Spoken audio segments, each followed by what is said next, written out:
From Hollywood, it's time now for... Johnny Dollar. George Reed here, Johnny. Uh-oh, what fantastic character is Floyd's of England insured this time? Now, what is that supposed to mean? More singing mice, wayward cats, and how about the counterfeit money problem? Johnny. No, let me guess. John, if you'll just listen to I me. got it. You're in trouble because you've done a switch. You've insured somebody against living instead of the other way around, that it? Of course not. Though I must admit we do have one policy of that sort in effect. There, I knew it. However, that is not the one I called you about. Okay, George, what is? We've issued a policy. Well, I guess it is a little unusual at that. I fear the worst, but go on. Well, it's on a small brewery over near... Brewery? You mean a beer factory? That's right. It's over near the town of Tamaqua, Pennsylvania. Oh, yeah, I know that country pretty well. Good. We've insured the Dortmund Brewery against possible damage from a nearby construction project. Well, you said unusual. What's so unusual about that? Perhaps you'd better come over here and let me tell you. Yeah, when you say it that way, I guess I'd better.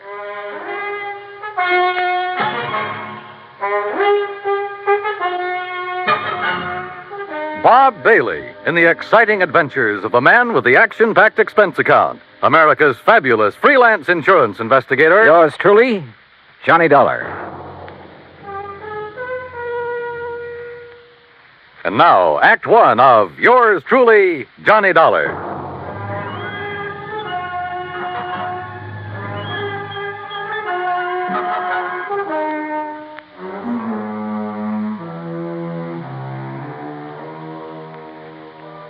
Expense account submitted by Special Investigator Johnny Dollar to Floyd's of England, North American Office, Hartford, Connecticut. Following is an account of expenses incurred during my investigation of the JPD matter.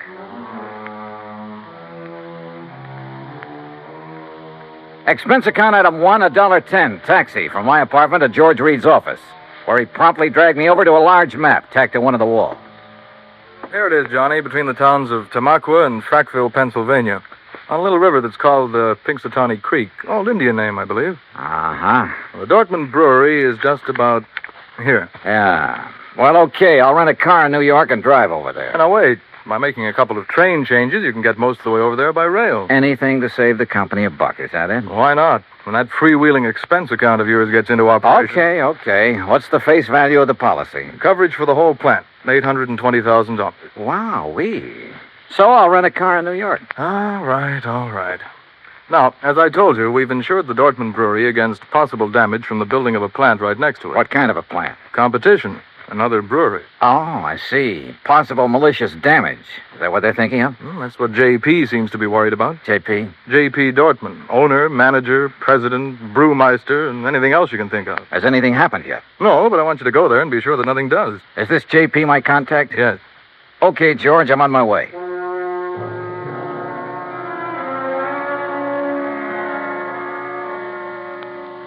Expense account item 2, $935, fare and incidentals, Hartford to New York.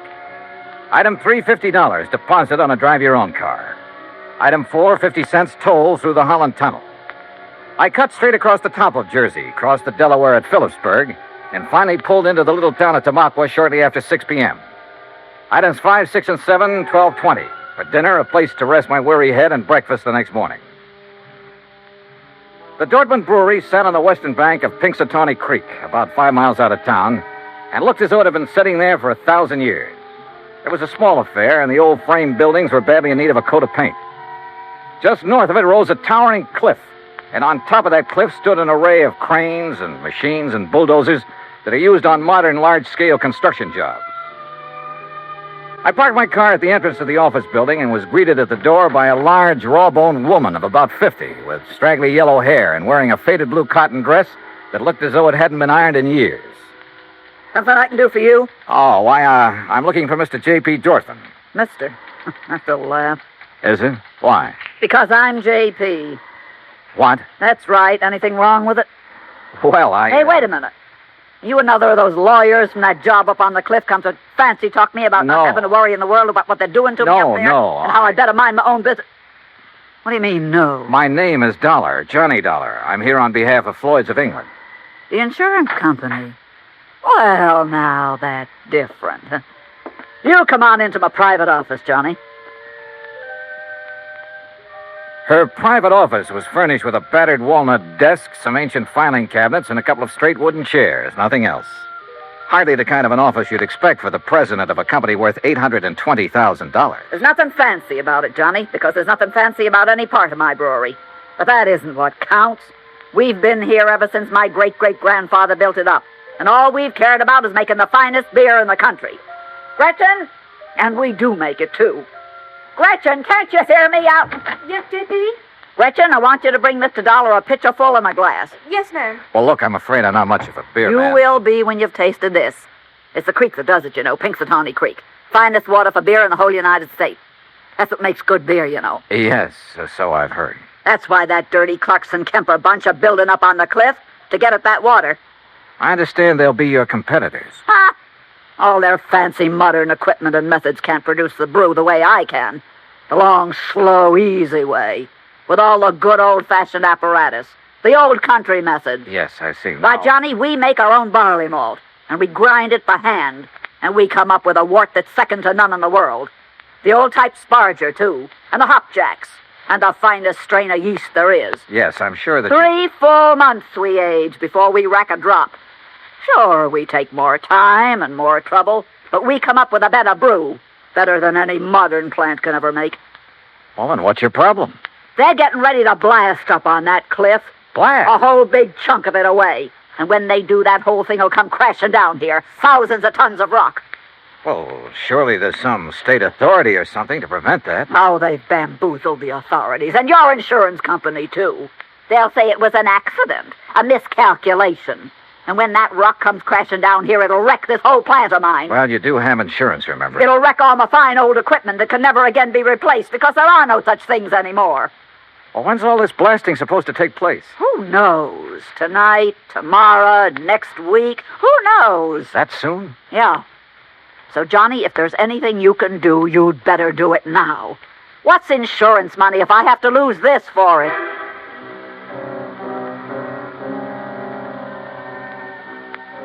Who knows? Maybe she was right suspecting her rivals might try a stunt like that to put her out of business. But it all seemed a little too far-fetched. And yet, when I think of some of the unscrupulous things that have been done to put down competition, maybe she was justified in suspecting this Carlson Kemper crowd of... Yeah, maybe she was.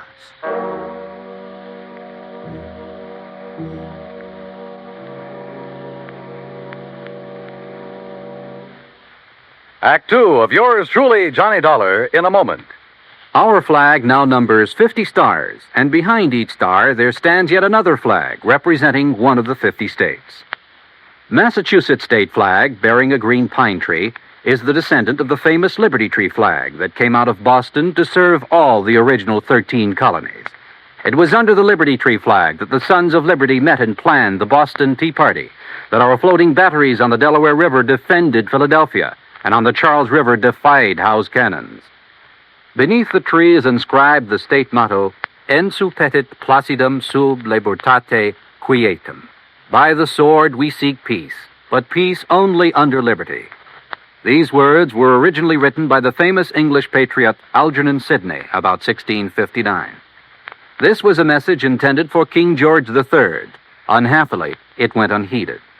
Massachusetts state flag, the flag of the sixth state to enter the Union, was adopted on March 18, 1904.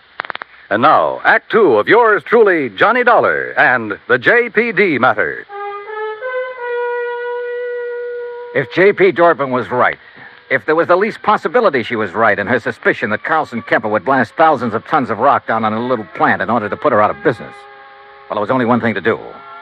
I got back into my car and drove by a roundabout way up to the top of the cliff overlooking the Dorfman Brewery. There in the middle of the vast array of heavy construction equipment, giant cranes, trucks, huge cement mixers, and so on, I found the main construction shack. And by a stroke of luck, one of the partners in the proposed new brewery, Mr. James Carlson. That crazy old lady's being absurd, Mr. Dollar. You really want the truth, well, I think she'd welcome our smashing that antiquated brewery of hers out of existence. Is that what you plan to do, Mr. Carlson? Can you be serious? By blasting a few tons of rock off the face of the cliff into the river? Or a few thousand tons? Or a few thousand tons. Won't do that place of hers a bit of harm. You're sure? Of course I'm sure. Only thing I'm not sure of is why she stays in business. What do you mean by that? Well, she can't be making any money. Methods she uses were out of date in this country 50 years ago. The product's good, sure, but today you've got to snowball. Did you know, Dollar, that out of the goodness of my heart, I offer to take that crummy plant of hers off her hands? Or because her location is better down next to the water supply. Oh, partly, sure. I offered her nearly $500,000 for her spot. 400,000 to be exact. But no dice. She just kept bothering us, trying to get out a lot of injunctions against our building there. I assume you have the necessary permits for this blasting operation. A whole drawer full of them. Hey, look at them yourself. At the same time, appreciate the volume of red tape necessary to do anything these days. But suppose that something should go wrong, that quite by accident, the top of that cliff should drop down on JP's brewery. Mr. Dollar, it's to obviate any such possibility that I called in one of the foremost blasters in the country, who, purely incidentally, is top man for one of the biggest makers of explosives in the world. You talk to him, Mr. Dollar. Maybe I will. Believe me, I can understand why you might not take my word for the safety of the operation we're about to undertake, but certainly you can't question his word. You say about to undertake. When? I believe he's planned the big blow-off for tonight. Tonight? Yeah, come on, I'll take you to him.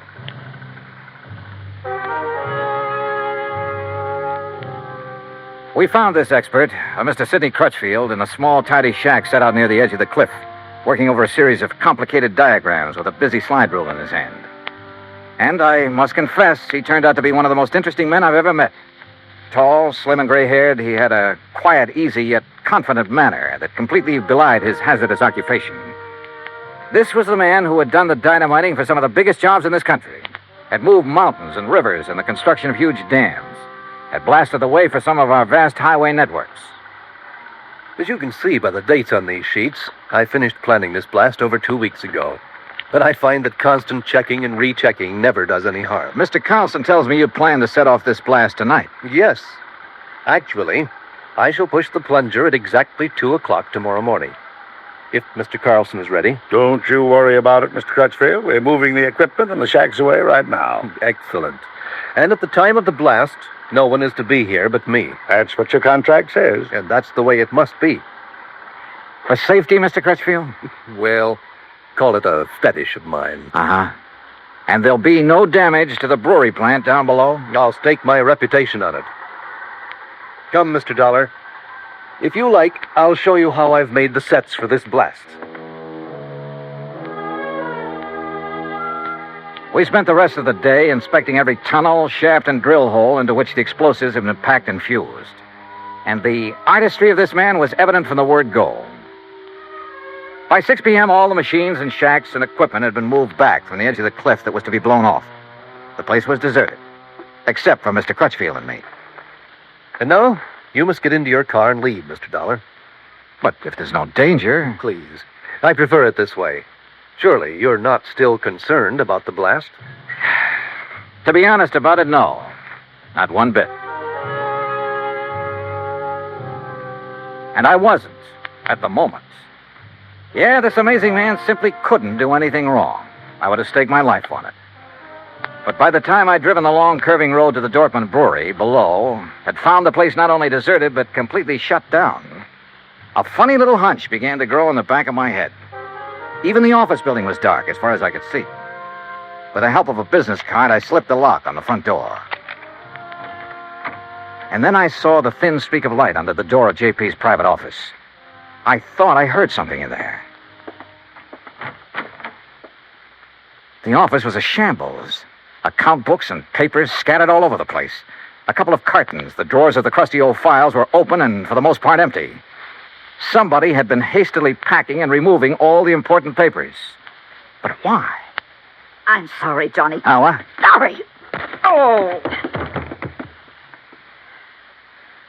And you seemed like such a nice boy.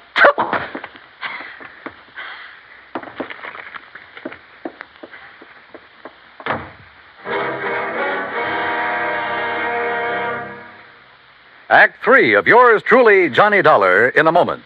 Anyone who has survived the rigors of basic training is familiar with a great variety of milk that is dished out periodically in the armed forces. Now, there's frozen milk, concentrated milk, frozen concentrate, and good old powdered milk. But sometimes supplying wholesome, fresh, real milk has been a problem when servicemen have been stationed in out-of-the-way places. The United States Air Force came across that problem some time ago in the island of Terceira, in the Azores, those Portuguese islands that dot an eastern portion of the Atlantic Ocean. The air base there was considered powdered milk country for a long time. Although cattle have played an important role in the economy of the island of Terceira, the herd was badly inbred and milk production was very low. Modern milk processing was not a part of the picture. And with the help of Portuguese veterinarians, the men in the United States Air Force unit worked out a free breeding service by using a small herd of milk cows acquired in England, and the cattle there at Terceira improved.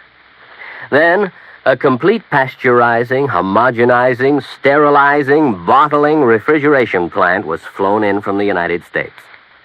As soon as this activity got underway, milk production began to climb steadily, and thirsty Air Force men and civilians were soon buying and drinking the new fresh milk. When economy of the island began to rise rapidly, the people were happy and grateful. You might say that a little milk of human kindness increased understanding on an island of freedom, the right of all men everywhere. And now, Act 3 of yours truly, Johnny Dollar, and the JPD matter.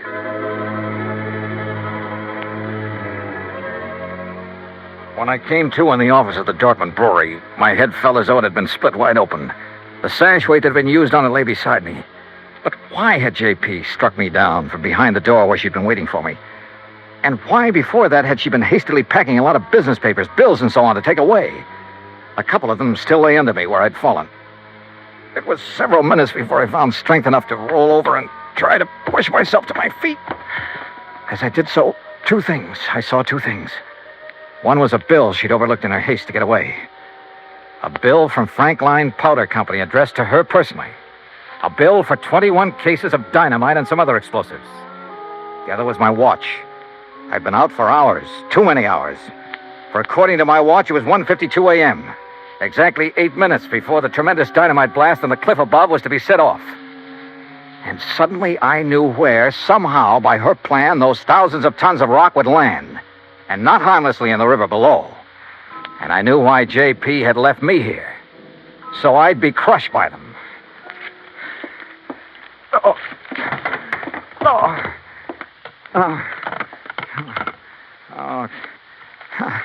Come on.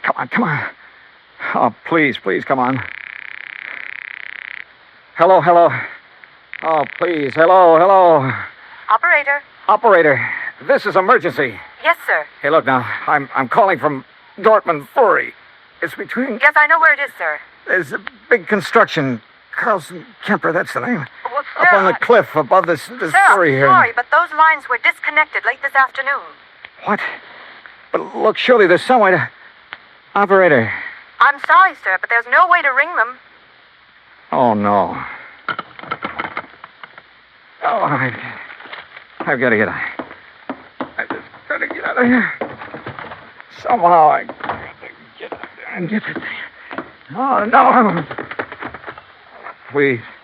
I got to get in. Come on, get there.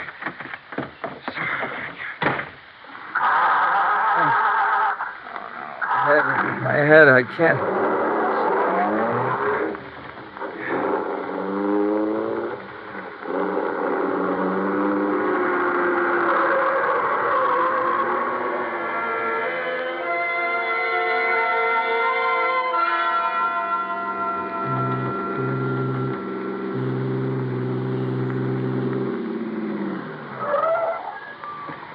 Get down here. Oh, no. No, I can't. Hey, stop! Stop! Who's that? What are you Crutchfield! Stop! Dollar! Don't! What are you doing here? Don't do it! I thought I told you. I Don't was push doing that plunger! I'm sorry, Don't set Mr. off that Dollar. blast! That's No! exactly what I'm going to do right now. No, you're not. No. I'm sorry, Mr. Dollar. You have no right to interfere. You now stand back. hear what I said. Dollar, put down that gun. You touch that plunger and so help me, I'll pull this trigger. Wait a minute. Dollar, what's the matter with you? Oh, What's happened to you, man? oh. Good heavens, man.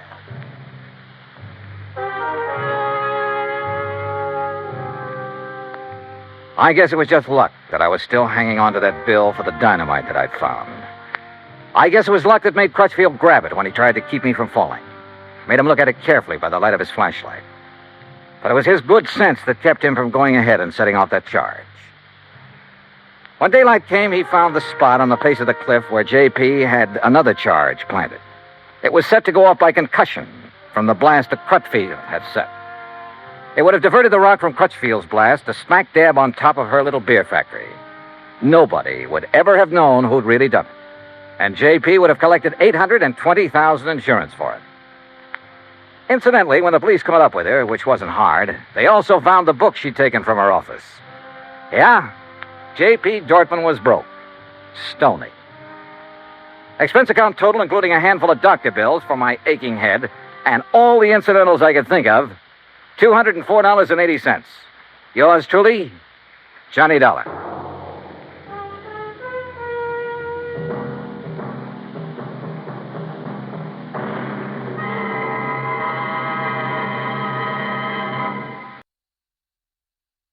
From Hollywood, it's time now for Johnny Dollar. The bases are loaded and there's nobody out. What? And you're pitching, Johnny boy. Bert McGraw. Yep, right as rhubarb. What's in your mind, Bert? You in a job you didn't finish. A job I didn't... What are you talking about? The Mason-Dixon matter, remember? Well, sure. Ruth Dixon's body was found on Newport Beach. But you didn't find out who killed her, Johnny. I figured that was a job for the police. They want to talk to you about that. And so do we. Oh? Yeah, Ruth Dixon was insured with our company. For how much? $1,000. $1,000? You don't expect me to go back to Newport for the commission I'll make off that, do you? Nope. But if you'll go, we'll foot the bill. Oh, how come? Tell you when you get here. Interested? Yeah. Now.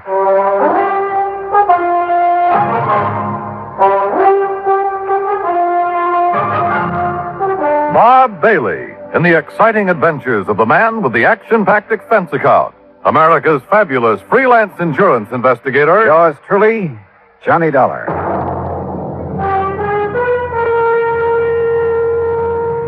And now, Act One of yours truly, Johnny Dollar.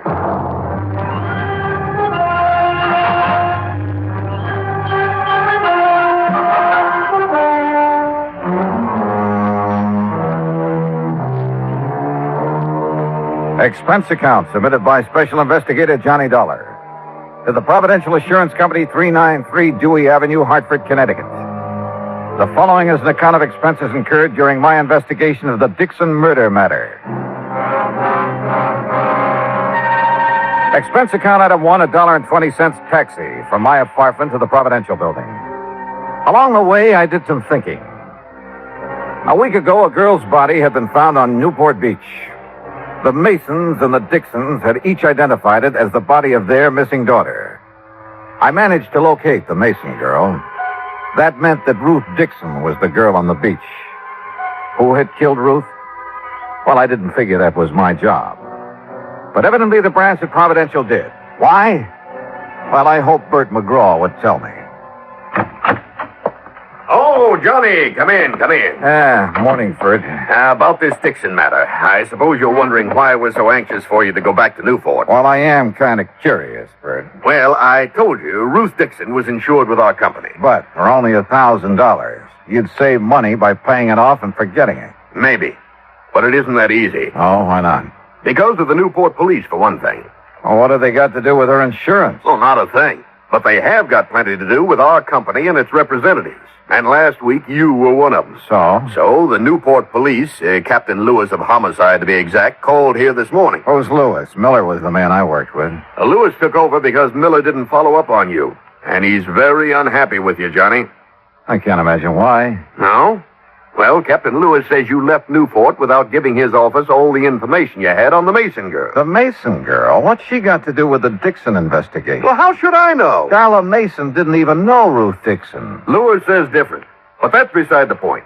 We can't afford to have any police department in this country feeling the way the Newport boys do about our investigator. Oh, come on now, Bert. It isn't at all that serious. Johnny, we have to have police cooperation. And we can't force them to cooperate, so we try to build up a sufficient amount of goodwill. But, Bert, No, it's too late to apologize. Who's apologizing? Captain Lewis chewed out my boss did it to me, and I have orders to do it to you. Okay, so get it over with.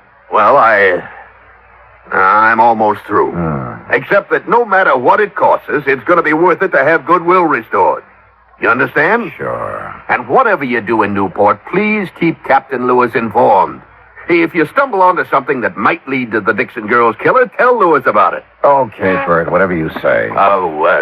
No hard feelings, Johnny. No, everything's just fine. Oh, good boy.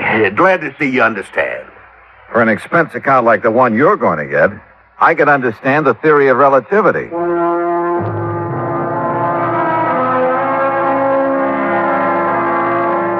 I took a cab back to my apartment. That's item 2. Item 3, $18.50, transportation to Newport, Rhode Island. After checking into the Ogden Hotel, I called headquarters. Captain Lewis wasn't in, so I left a message asking him to call me. Then I called the girl in question, Darla Mason. Johnny! Hi, what are you doing back in Newport? Oh, just winding up a little unfinished business. Nothing to do with me, I hope. No, not a thing. Darla. Yeah? If you're not busy tonight, why don't you meet me for dinner? Why, Johnny, I'd love to. Fine. You say where? Well, how about the yacht club at 8? Good. I can take the cruiser from our dock. And after dinner, we can go for a ride on the bay. Sounds great. See you at 8:10, Johnny.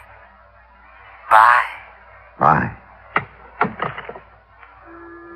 Expense account item 4, $15 worth of American Beauty roses for Ruth Dixon's mother. I rented a car and drove out to the Dixon home. The moment I stepped into the house, I could smell the heavy, sweet odor of oriental incense. While Mrs. Dixon put the flowers in water, I located the source of the incense. It came from an ornate burner on the mantel in the living room. Behind the burner, draped in black, was a large photograph of Ruth Dixon. And on each side of the photograph were 2 lighted candles. Oh, Mr. Dollar, these are the most beautiful roses I've ever seen. Well, I'm glad you like them, Mrs. Dixon. Oh, yes. Ruth will, too. Beg your pardon? I said Ruth will like them, too. I'll take them to her in the morning. That is, if you don't mind. Oh, no, not at all. Mr. Dollar, I don't know how you feel about such things, but I believe those who have passed on never really leave us. What do you think? Well, I haven't given much thought to the subject. But you should. Ruth will appreciate these roses as much or more than she ever would have. Do you believe that? Well, I didn't know Ruth when she was alive. When she was here, Mrs. Dixon. Oh, that's right. You didn't. Well, she's still here. And if there's any doubt in your mind, why, you just come with me and visit Madame de Salle. Madame de Salle? Yes. She's been such a help and comfort to me these past few days. Well, without her and her teaching, I'd have been completely lost. This Madame de Salle, what is she?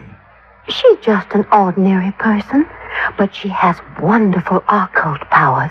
She can see beyond the veil, Mr. Dollar, and she's promised to let me speak to Ruth as soon as the conditions are right. Do you know when that will be? Lucille? In here, Henry. Oh, excuse me, Mr. Dollar, I have to put out these candles. Henry doesn't believe like we do. My, you've been at it again, haven't you, woman? Now, Henry. Open the windows. Get the smoke and the smell out of... Oh, Mr. Dollar. Afternoon, Mr. Dixon. What are you doing back in Newport? He's trying to find the man that caused our girl to pass on. Oh, she didn't pass on, Lucille. She died. Henry, really? Well, anyway, I wish you luck, Mr. Dollar. I have a hunch I'm going to need it, Mr. Dixon. Mr. Dollar, wouldn't you like to stay to dinner? We aren't having anything fancy, just leftovers and boiled cabbage head. Oh, my. Now what? Why, I just remembered why I burned that incense. And it wasn't what you thought, Henry Dixon. It was on account of the cabbage. It covers the smell. That's not the truth, and you know it. Oh, now, Henry. Look at that mantle, Mr. Dollar. She's made a regular shrine out of it. Looks like a heathen altar. Henry. Well, it's the truth. And I wouldn't blame Mr. Dollar if he was afraid to stay to dinner with a woman like you around. You aren't afraid to say, are you, Mr. Dollar? No, of course not, but I do have another engagement. Oh, well, anytime you can come, you just let us know. Yes, thanks, I'll remember. Well, now, if you men will excuse me. You will. And you open the windows in the back. Yes, Henry. Oh, Mr. Dollar. Yes? When Madame de Salle arranges... That fraud. When Madame de Salle arranges for me to talk to Ruth, I'll let you know what she says. Good evening. Poor dear. She hasn't been the same since Ruth's body was found on the beach. Mr. Dixon, according to the medical examiner, Ruth's body was in the ocean for approximately 6 weeks. That's right. Do you remember if Ruth was going with anyone in particular just before the time she disappeared? The police asked me the same question. I couldn't answer it. You mean you don't remember? I mean that Ruth wasn't a girl to be tied down to one man, and any more than she's content to live like she had to after my health failed. Did she date very often? Well, you know, she worked as a hostess at the yacht club. Yes, sir. She met a lot of rich young men there. And if you ask me, she dated too much. Of course, her mother took Ruth's side, said she had to if she was ever going to get herself a husband. But she went with no one in particular. No. She never settled down enough. What about her friends, Mr. Dixon? Was there someone she might have confided in? She didn't have any girlfriends. Liked men a lot better. But, Oh, there was somebody. Well, I expect you could say he was her friend. Too old to have been a boyfriend. Besides, he doesn't have enough money. Who is he? His name's Sam Hood. He runs a small craft repair shop down by Viking Beach.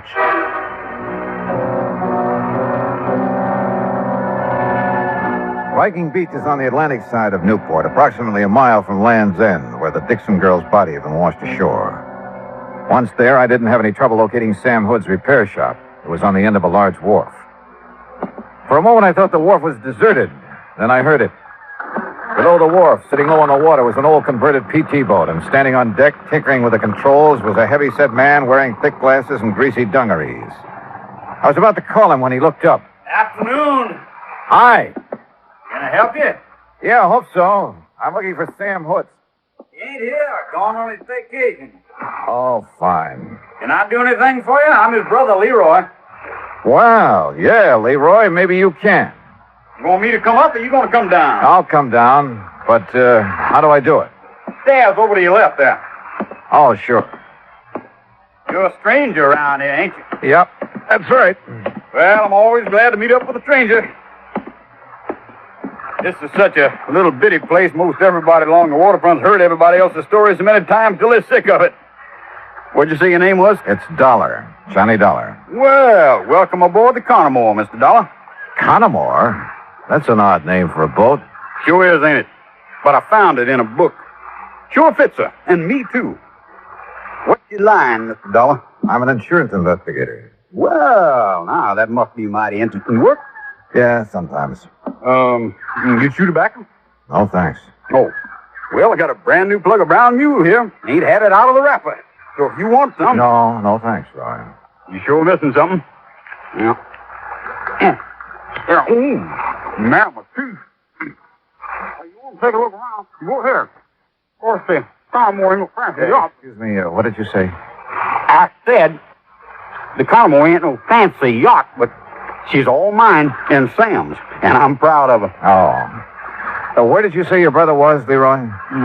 Sam? Oh, he's visiting our folks down in Augusta. I would have gone too, but somebody had to stay in mind the store. Yeah. You know when he'll be back? Not for sure. But anything Sam knows about, so do I. We got real runny mouths in our family. Tell me, Leroy, did you know a girl named Ruth Dixon? No one just to tip my hat to. But Sam did. Yes, sir. That gal and Sam, they used to sit up there on the wharf looking out toward Gooseberry Island, and they talk. You know what about? Nope. Get off that railing, you whitewash brother! See ya! Leroy, you told me a moment ago Sam couldn't keep a secret. Well, he said she was full of dreams. Man, you asked me, she wasn't nothing but another two-timing, just like all of them. Oh, that's not a very good opinion of her, Leroy. I can't help it. Sam was crazy for her, but she didn't even let on like she knew it. How did your brother take the news of her death? Oh, just awful. That why he left town? Yep.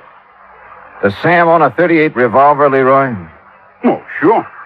Most everybody who has a boat owns something like that. But, hey, wait a minute. You getting ideas? No, just asking questions. Oh. Well, Sam couldn't have killed her. I know it. What makes you so sure? Well, 'cause he's my brother.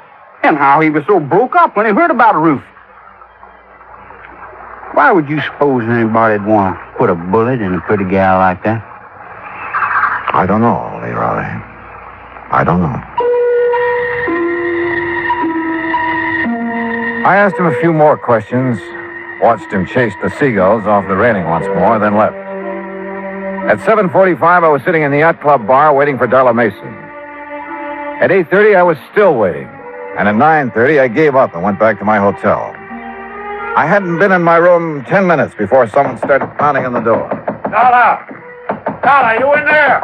Yeah, who is it? Captain Lewis, open up. Well, good evening, Captain. Nothing good about it. Huh? Fine thing you pulled. You come over here to help, then you go gallivanting off where nobody can find you. I called your office as soon as I hit town. Because the people you're working for in Hartford told you to. Now, look, that insurance agent said you were skeptical about there being a connection between the Mason and the Dixon. I still am. You won't be when I tell you what happened early this evening. Okay, so what happened? Darla Mason was shot, and the bullet came from the same gun that killed Ruth Dixon.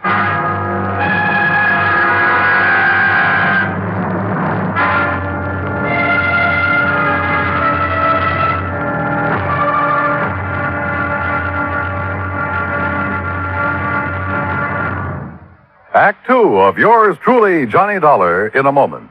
It is a very well-known fact that symbols are important to men everywhere.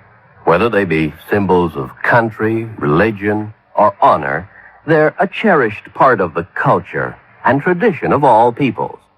As in almost all countries of the world, the people of Spain are very religious. And in the Spanish town of Vendrell, the people were having difficulty with a symbol. A 300-pound angel sitting on top of a 150-foot church steeple. The angel had been there since 1784 and needed repairs to keep it from falling down on the heads of the parishioners. But 150 feet is a long way up, and 300 pounds are a lot of weight to bring down. Now, there was a great deal of head-scratching over the problem, until someone casually mentioned the problem to someone else who happened to be stationed at the United States Air Force Base in Zaragoza, Spain.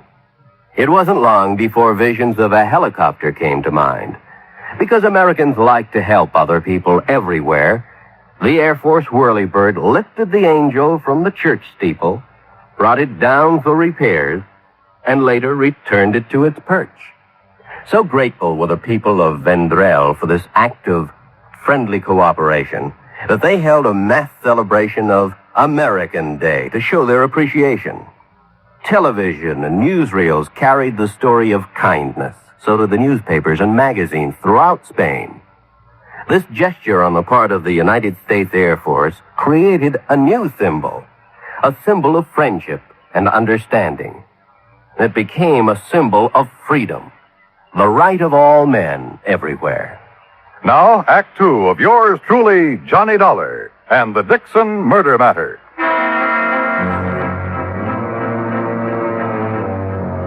Expense account item 620 cents for 2 cups of coffee at the Eat Right Cafe near my hotel, where Captain Lewis proceeded to give me the details surrounding the shooting of Darla Mason. She had been on her way down to the Mason boathouse, where she'd planned to take the cruiser across the bay to the yacht club.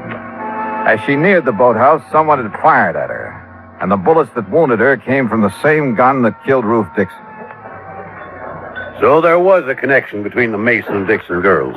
And if you want more proof, I have it. Like what? Well, they both spent a good deal of their time at the yacht club. Yeah, but for slightly different reasons. Ruth worked there before she was killed. But she must have known Darla Mason. No, that's no good, Captain.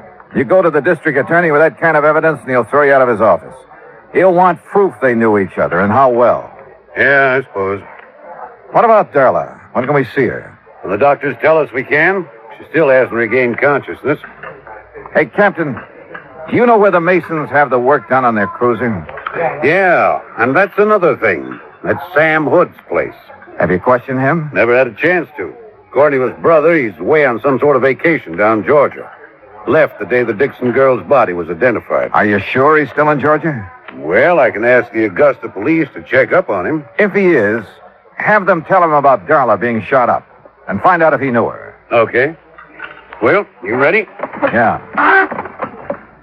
No one was seen prowling around the Mason place tonight, huh? Nobody else was down at the boathouse. Thanks, Johnny. Sure, Captain. And stop being so formal. My name's Pete. Okay, Pete. Well, I guess we've done all we can for a while. I'm not so sure. No, what do you mean? I'm not sure about that either. But I have an idea. Or maybe I ought to call it a hunch. About what? Well, I'd like to sleep on it first, if it's all the same to you. Have I anything to say in the matter? Nope, not a bit. It was late and I was tired, so I did the obvious thing and went to bed. Early the next morning, I called the hospital. Darla Mason had regained consciousness and would recover. But she couldn't be questioned for another 2 or 3 days. So I finished dressing and went down for breakfast. I was crossing the lobby when someone called me. Mr. Dollar. Mr. Dollar. Oh, Mrs. Dixon. I've been waiting to see you. Well, you should have called. I'd have come right down. Oh, no, I was afraid I'd wake you up, and I didn't want to do that. Oh, that's very thoughtful of you. Mr. Dollar, is there some place we can go and talk? Well, there's my room. Oh, no, I mean, well, it wouldn't look right, you know. Oh, yeah, well, then, how about over here? Looks like a nice, quiet corner. Yeah, this will do nicely.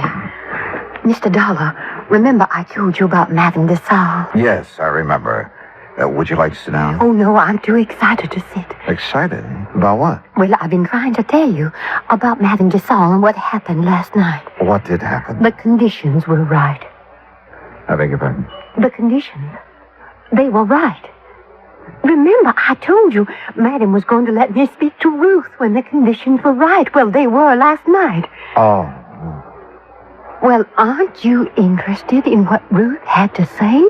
Oh, yes, I am, Mrs. Dixon. She told me who killed her, Mr. Dollar.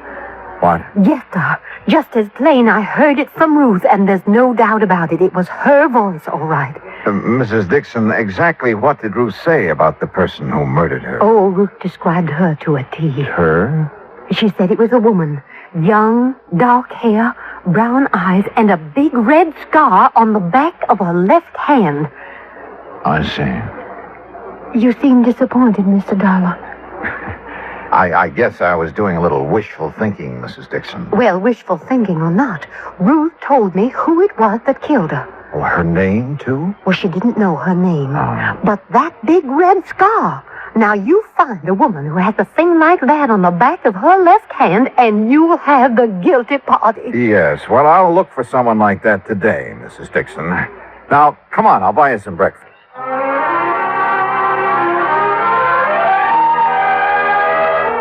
An hour later, back in my room, I put in a call to Captain Lewis.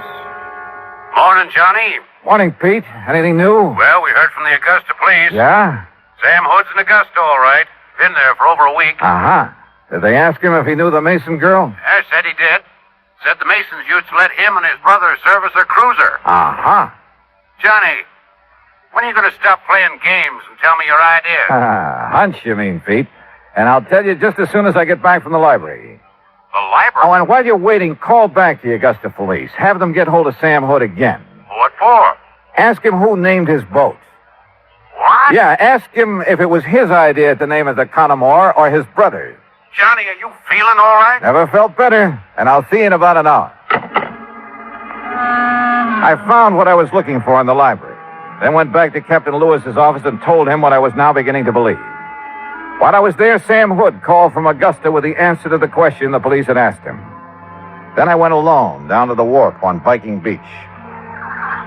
Leroy Hood was sprawled lazily over the deck of the Connemore, trying to sleep and at the same time keep an eye on a fishing line he tossed over the side.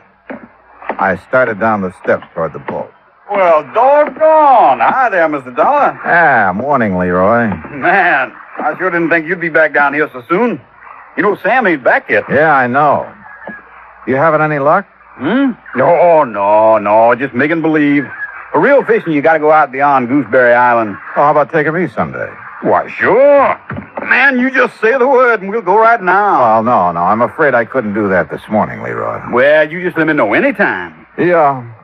How fast this boat cruise? 25 knots. Now, ain't that something? Fastest boat between here and the Navy station. How long would it take you to get over to the Mason home and back again? Why, it wouldn't take no time at all. How come you asked that? Did you know Darla Mason was shot last night? Heard something about it, yeah. Do you know Darla Mason, Leroy? How could I know somebody like that? I don't know. But if you didn't know her, why did you try to kill her last night? You joking? No, not a bit. Oh, come on now, man. What you mean I tried to kill her last night? Just what I said. That ain't funny. That ain't one bit funny. But it's the truth, isn't it? The truth? Now, who told you that? Darla. What? What, she couldn't have? No, why not? Because the paper says she's still unconscious. Besides, she couldn't see nobody around that boathouse last night. It was too dark. Dark as it was the night you killed Ruth Dixon. You know, you beginning to get me riled, Dollar. That's so. It sure is so. Coming around here with all kinds of lies saying I killed Ruth Dixon. I didn't say it. Your brother did. Sam? Oh, man, now you really lying. Sam's in Augusta. You ain't seen him. We talked to him on the phone this morning. He told us about you and Ruth Dixon and the Mason girl and every other woman who comes around here. Well, just 'cause I try to make a little time with him, that don't mean I killed nobody. Sam told us different, Leroy. He told us that you can't stand to have a woman laugh at you. Every time a girl has, you've tried your best to make her sorry for it. You really did talk to Sam? What do you think? But why would he tell on me? Why? He never has before. He didn't want to, Leroy. That's why he left here when he did. He needed time to think. Decide what to do about his brother. About you. What you gonna do about it? What I have to do. Take you in. No. Nobody's taking me anywhere I don't want to go. And anybody cries, they're gonna be sorry. Leroy, come out of there. I'm coming. You look out, dog. You look out. You don't try stopping me. Leroy, come back. No!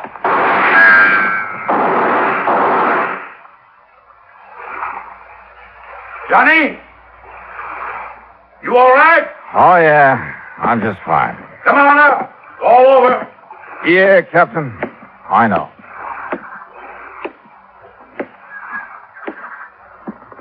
Tell me something. If I can. What put you onto him in the first place? Two things. You see, he liked the girls, wanted to be a lady killer, but they'd only laugh at him, and he couldn't stand that. I see. But the big thing is, what he named this boat, Connemore. I don't get it. Well, a man like Leroy, not much education, he'd have to have a real reason for wanting to name it that. But why? What's so special about that? You ever hear of Bluebeard? A lady killer? Sure, who hasn't? Well, Connemore was his real name.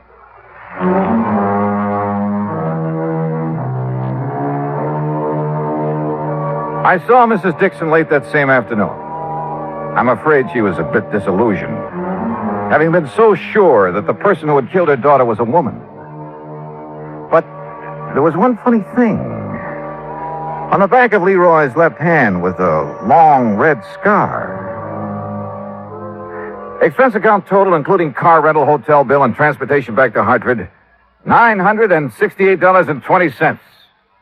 Yours truly, Johnny Dollar.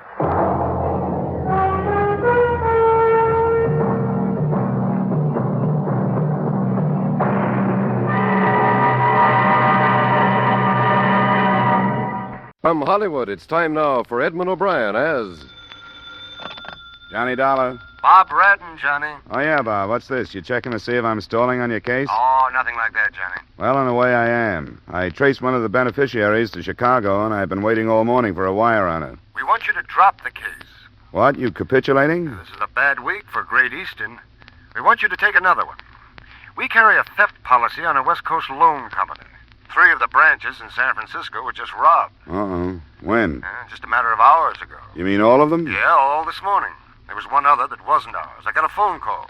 I haven't even figured the loss yet, but it'll be way up. We'd like you to get right on it. Sure, Bob. I'll get a plane this evening.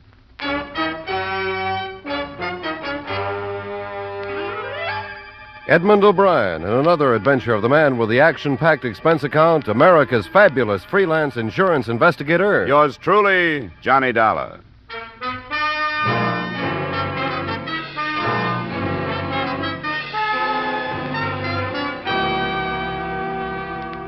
Expense account submitted by Special Investigator Johnny Dollar to the Great Eastern Insurance Company, Hartford, Connecticut.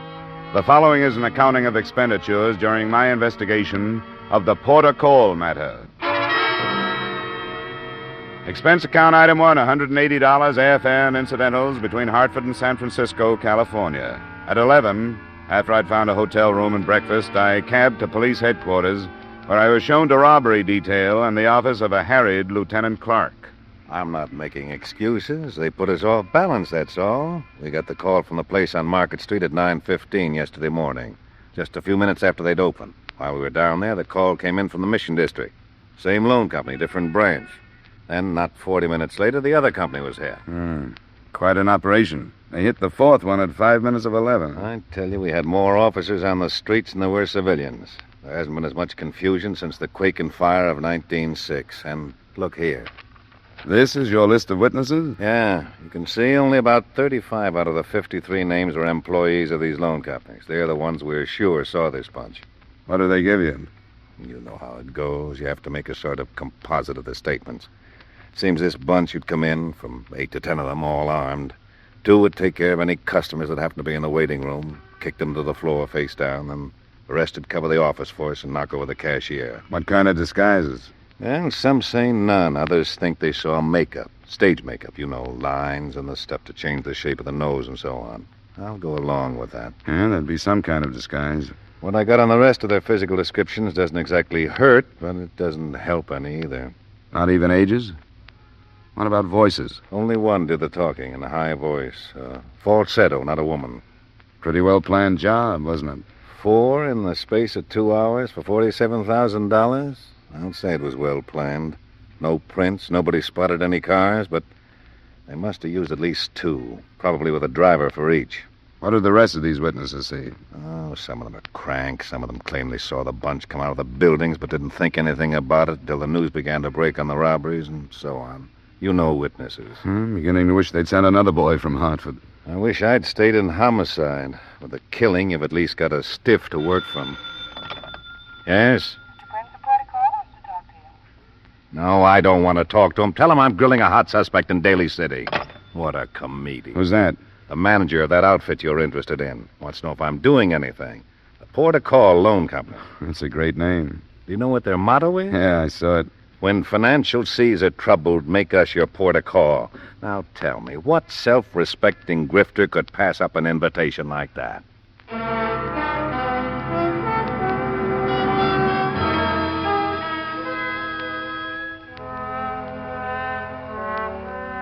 San Francisco is a city of bridges with few other exits.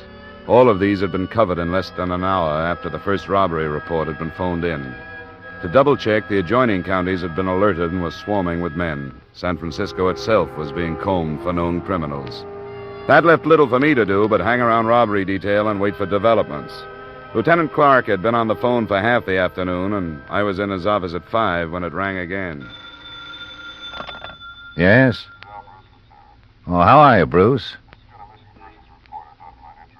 Well, I could use something. What is it? How would that fit? Oh. Good, I do. Well, thanks a lot, Bruce. Well, it'll be a change of scenery anyway. Something up? That was missing persons. A woman reported her husband missing since sometime yesterday. It's a cab driver.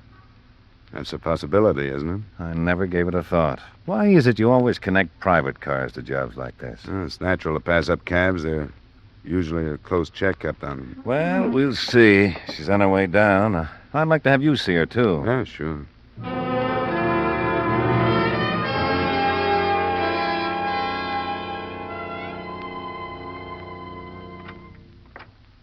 This is Mrs. Geyer, Lieutenant Clark. I've gotten her report and told her you wanted to talk to her. Oh, good. Thanks, Bruce. What do you want to talk to me for? Joe hasn't done nothing wrong, has he? Not that we know of, Mrs. He Geyer. wouldn't do nothing wrong. He never has. Who are you? I'm not a policeman, if that's what you mean, Mrs. Geyer. What are you doing here? I don't understand this. Well, I'm interested in another case that Lieutenant Clark is working on. Do you think something happened to your husband? That he had an accident in his cab? Something like that? He didn't have an accident. His company would have known.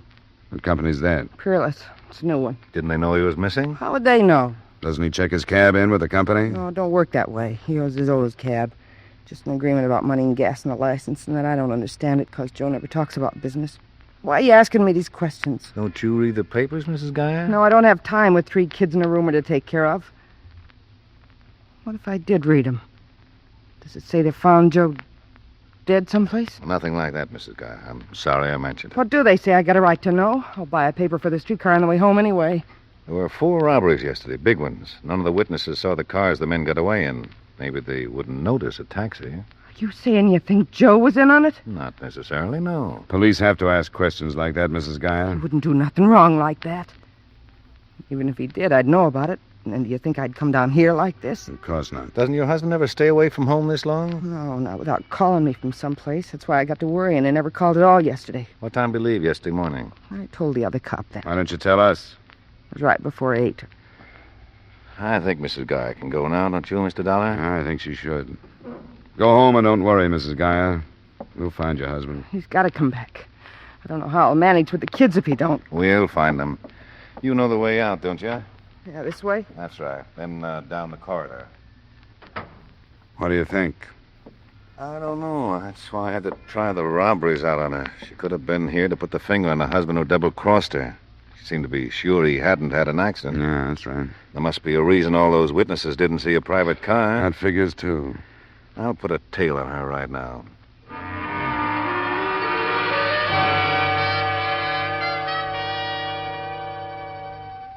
A phone call to the Peerless Cab Company got the number and description of Joe Geyer's cab, and a police tracer was put out on that.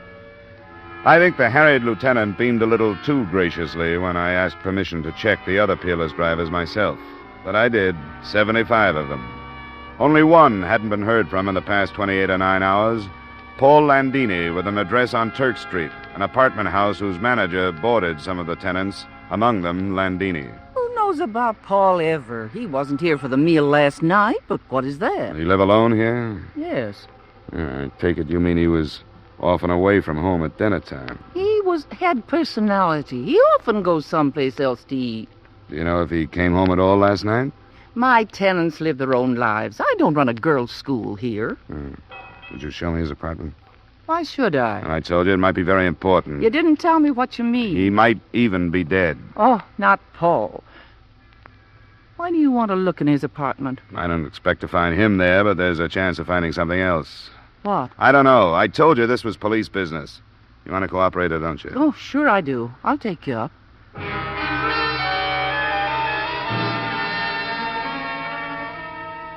I didn't find even a trace of a lead in Landini's apartment.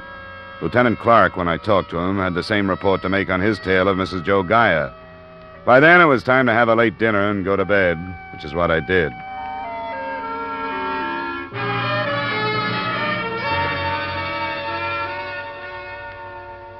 The next morning, the 2 missing drivers and their cabs still had not been found. The police report on Mrs. Geyer hadn't offered anything.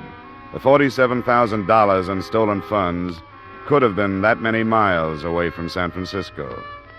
Through the morning and early afternoon, a dozen general suspects were questioned and released. And then, sometime after 3, the body of a man was found floating in a slough in the upper reaches of the bay. He fitted the description of Joe Geyer, and an hour or so later, his wife arrived to make identification.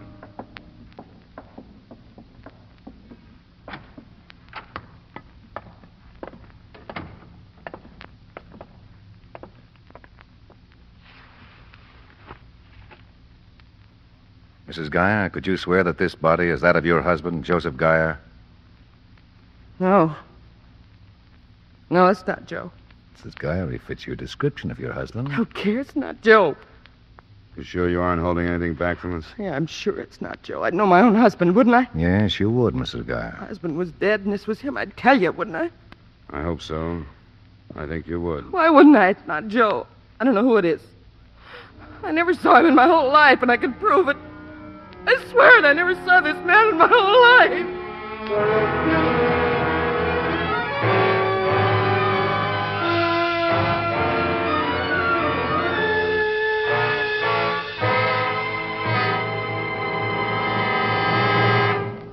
We will return you to the second act of yours truly, Johnny Dollar, in just a moment. There's one married couple you can always depend on for fun on Saturday evenings, and to invite them over is as easy as staying tuned to CBS. They're Lucille Ball and that man she calls my favorite husband. And a nice thing about them is you don't have to get involved in the strange predicaments they get into. All you have to do is sit back and laugh at the results. How's for asking them in this evening? Lucille Ball and my favorite husband will be waiting on most of these same CBS stations. Now, with our star, Edmund O'Brien, we return you to the second act of yours truly, Johnny Dollar.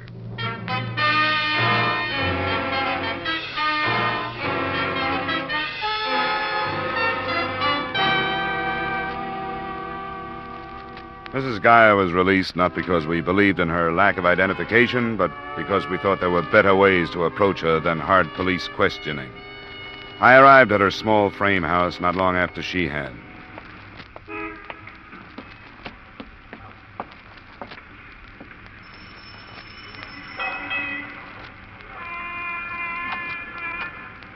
What do you want? I thought I'd better come and see you. You can't come in. I want to help you if I can. Should I need any help from you? I don't need any. Go away. Wait a minute. Get your foot out. You got no right to do this. Now, wait a minute. There are other ways to identify that body. Then you'll be in trouble, won't you? I don't care. It wasn't Joe. Open the door, Mrs. Geyer. You can't come in. Why did you get so upset if it wasn't your husband? You cried. I couldn't help it. Never saw a dead body before. I went to pieces thinking, what if it had been Joe? You know, the police think you're lying. I am not. Why should I? Joe hasn't done nothing wrong, and I haven't either. Now go away and leave me alone. I got ironing to do.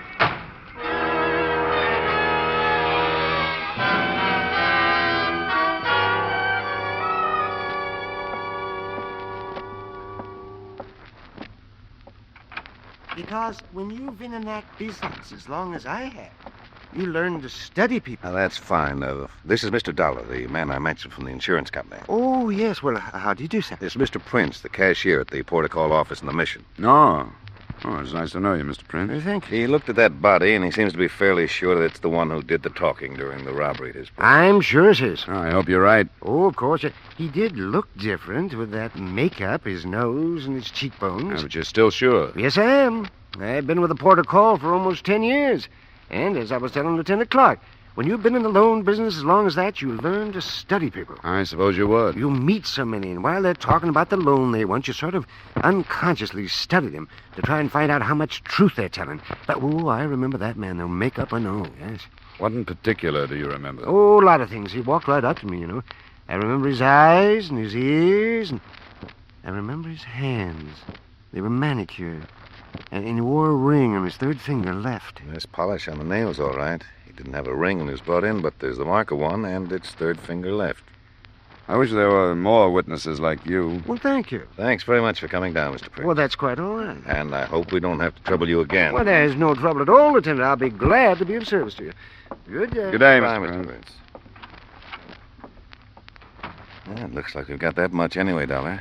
Run quite a few of the loan company people past the body, and almost half thought he was the one, the falsetto. Well, that's something, but dead men don't answer many questions. I've noticed that. I understand Mrs. Geyer didn't answer many either. How did you... Oh, you still got men on it, huh? Yeah, I haven't been able to spare any relief, so that pair I assigned yesterday's been on the plant day and night. So when somebody finally showed up, they thought they'd broken the case. They didn't know you. She wouldn't let me in, and she didn't change her story. We'll check her. We've got a man from the cab company coming down. Lieutenant,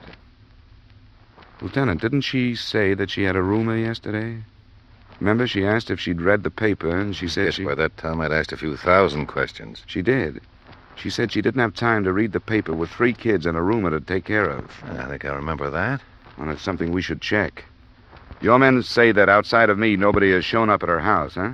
Even staying out last night, you'd think this room had come back sometime for clothes or something. We'll try it. Bruce, send 2 plainclothesmen out to the Geyer home on 4th Avenue and talk to the neighbors on each side. I need somebody who knows the Geyer's roomer by sight. I want them to look at a body.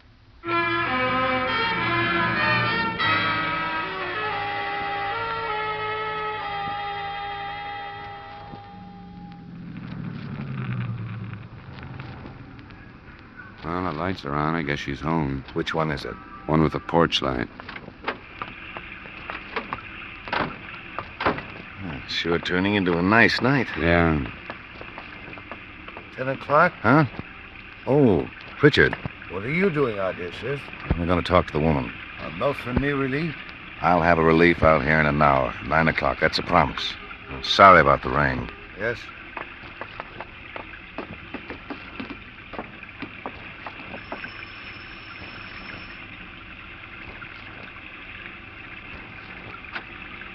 I'm afraid you'll have to let us in this time, Mrs. Geyer. What are you talking about? This is a warrant. We're here legally. I want you to tell me the truth. When did you last see the man who rooms here? I don't know. I don't remember. That isn't the truth. You saw him this afternoon. You saw him at the morgue and you didn't tell us who he was. Why not? Don't you wake up my kids. Answer my questions, Mrs. Geyer. I was afraid to tell you. Why were you afraid? Because with Joe gone like this, I thought something happened. I know I should have told you, but I couldn't. He's my husband. What were you afraid had happened? Joe and me argued sometimes about Mr. Grace. Grace? What's his first name? I thought you knew about him. The neighbors identified his body, but they couldn't remember his name. Name was Ted Grace. Your husband was jealous of Grace, Mrs. Geyer? Oh, we argued sometimes. He was a salesman, and some weeks he'd have a lot of money, and I told Joe he ought to sell his cab and be a salesman, too. He got the wrong idea and thought I was falling for Mr. Grace. I wasn't. And I couldn't ever make him believe me all the way. Why did he let Grace live here if he felt that way? He needed the money. Do you think your husband killed Grace? I don't know. I'm afraid to tell you, I knew Mr. Grace before he did. That's what happened. He didn't kill him out of jealousy. Grace was mixed up in those robberies I told you about. Do you remember? I got the newspapers. That's what we're here to clear up. We want you to tell us everything you know about Grace. I never talked to him much. How do you know he was mixed up in it? You'll have to take our word for that. Come on, you must know something about him. How long has he been living here? About 6 months. You know where he came from? He never said. Must have had some friends. Didn't anybody come to see him? No. You have a telephone. Did anybody ever phone him? Yeah, a man used to call him. Same one all the time? Yes. Must have given you his name sometime. No, he didn't. Did he ever call while Ted Grace was gone? Yeah, once in a while. What then? Didn't Grace leave a number or someplace where he could be reached? Usually a place called a Furlong over on Fulton. Why didn't you tell us that? Why do we have to drag these things out of you? What else are you holding back from us? Nothing. I just can't think. I just can't think of anything but where's Joe and why don't he come back? Wasn't there anything different the morning he left? No, nothing. Was Grace here at that time? He left too. About the same time? Right after. Joe's mixed up in those robberies. It's my fault because I talk so much about money. Well, he can hate me for that, but what about the kids? He can't leave them for me to take care of alone, can he? We better take a look at Grace's room, don't you think, Lieutenant? Which one is it, Mrs. Geyer? Ted Grace's effects told a lot more about him than his landlady had. A drawer full of racing forms made it appear that the man who phoned had probably been his bookie. The colors of Ted Grace's ties and shirts, an array of cheap men's toiletries, painted a pretty good picture of the character he'd been. But the contents of the wastepaper basket made him out the mastermind of the whole series of robberies. Shredded paper. We didn't try to assemble all the pieces there, but we fished through enough to learn they'd been applications for loans from the victim companies. Made out while he cased the offices. Look at the blank side. Yeah, the floor plans drawn out. Hey, look here, a name, Tony. Positions, movements were marked down, too. Here's another name, Mark. Yeah. Let's not waste any more time here. I'll take them down to headquarters, get somebody to paste them up. Yeah, I guess we've covered the place all right. Pretty obvious he expected to come back here, though. Yeah. I have a feeling the rest of them might still be in the city. Me, too. I think that might have been the plan. You going now? Yeah, we're going. Unless you have something more to tell us. I don't know any more to tell you. All this big mess, and I don't understand any of it. I don't know what it's all about. Well, we're sorry it happened. Hope it'll turn out all right for you. Good night, Mrs. Geyer. Good night.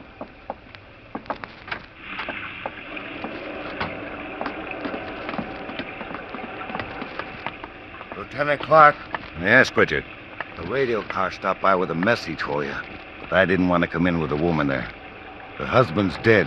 So's the other driver, Landini. Where were they found? In their cabs in the vacant garage out toward the beach. Who's on it? Lieutenant McMillan. All right, I'll contact him. And don't forget our reliefs. I won't. Well, there goes Geyer and Landini. Elimination for more profit? That or cutting the links between the rest of the bunch and the only tangible things we've had, the cabs. That could be. Hey, if you want to drop me at that bar she mentioned, the Furlong, I'll see what I can pick up there. Sure, if you want to. I'll stay in my office till I hear from you.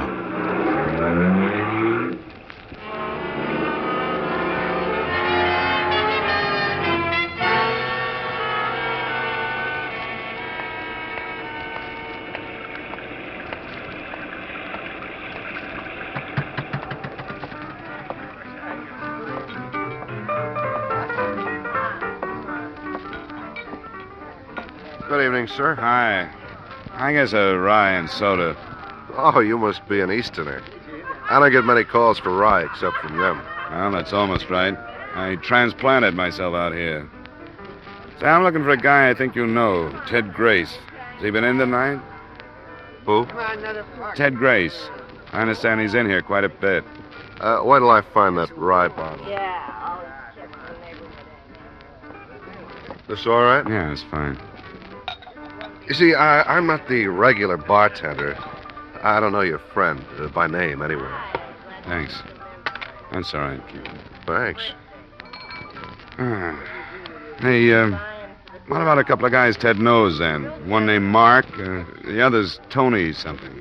No, guess I can't help you. I usually work a place down on Gary. I don't know this one very well. Well, it's not important. I'll look around, maybe come back. See you later. Yeah. Good night. Hey, Tony, send over another scotch and soda bread, will you? Hey, Tony, over here, it's me. It was hard not to turn around or at least stop moving, but I managed to walk out as if I hadn't heard, turn down the sidewalk for a count of 5, and then back to the window. Tony was forgetting his customers. He was heading towards the rear of the room. When he got there, he disappeared into a phone booth. I've heard that a lot of cases are broken through a stroke of luck, but it very seldom happens to me. My own phone call from a gas station brought Lieutenant Clark and an extra squad car to the Furlong Bar in less than 20 minutes.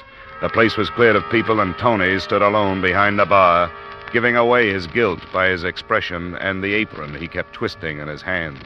Leave your apron alone. What is all this? Who did you phone right after I left? Home, to say I'd be late. That's not true. The call was traced. You're crazy. How could you trace it? If you were calling home, why should you care if it was traced or not? Now, who did you call? I can make a phone call if I want to, can't I? That isn't the question. What makes you so nervous? You guys busting in like this, what do you expect? To find a guy named Tony. What's your last name, Tony? Cullen. That's what I came here for, too, Tony.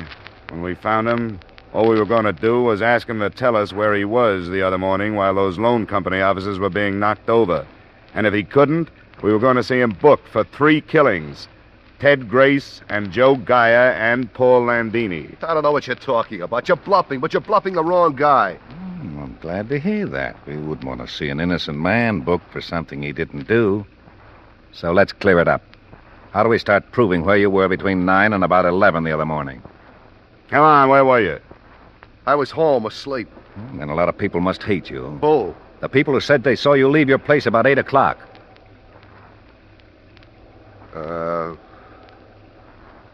What's the use? I don't know if you're bluffing or not. We aren't.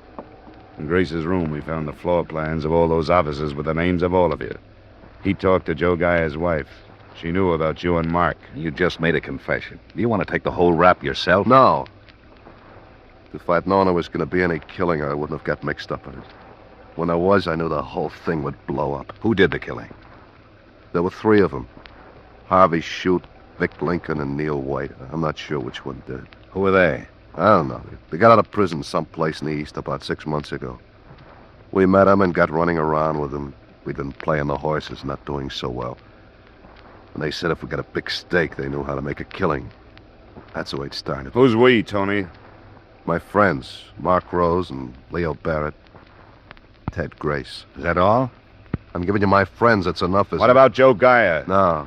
No, they just called him to get his cab to use instead of cars. He wasn't in it. That was Ted Grace's idea. I guess so. The smart guy. You were all pretty smart. What about Landini? He was called, too. I don't know what happened. They went crazy after we got the money. They were like different people that I didn't know. Could have killed all of us if we crossed them. Were they on narcotics? I don't know. I don't know much about that. They could have been. Where are they?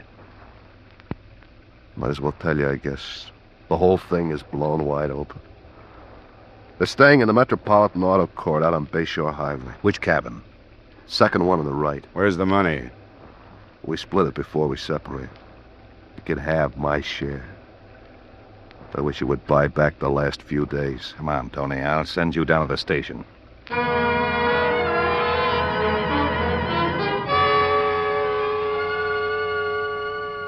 Two more squad cars had been added by the time we got started. No trouble was expected or had picking up the other two San Francisco men, Mark Rose and Leo Barrett. But at the Metropolitan Auto Court, where the three ex-convicts were staying, trouble was expected.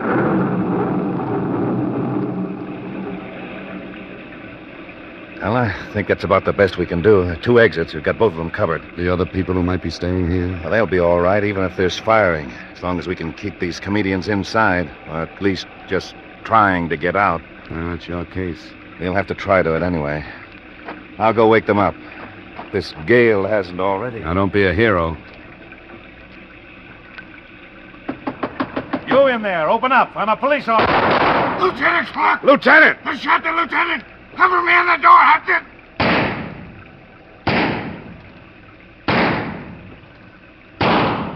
Watch the window! Get down, Sergeant!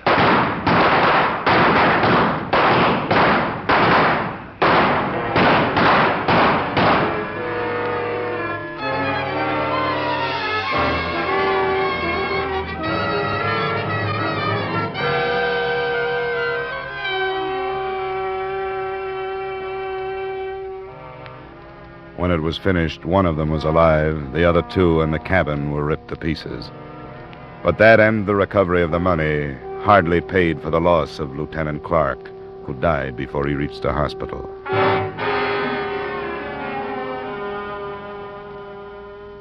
Expense account item 2, $75.30, miscellaneous in San Francisco. Item 3, same as item 1, transportation back to Hartford. Expense account total, $450.60. Remarks? It probably isn't important, but there's an odd commentary to this. The gunfight and Lieutenant Clark's death made only a column on page 2 of the morning paper. The storm he died in grabbed the page 1 headlines. Yours truly, Johnny Dollar.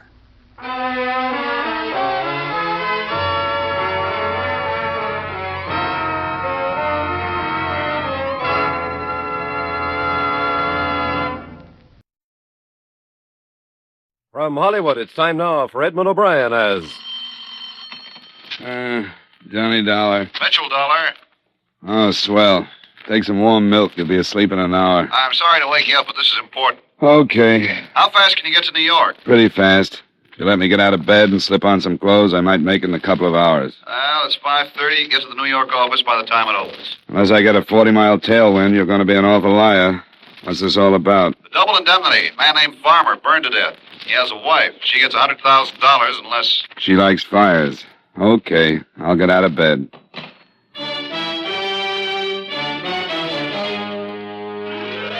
Edmund O'Brien in another adventure of the man with the action-packed expense account, America's fabulous freelance insurance investigator. Yours truly, Johnny Dollar.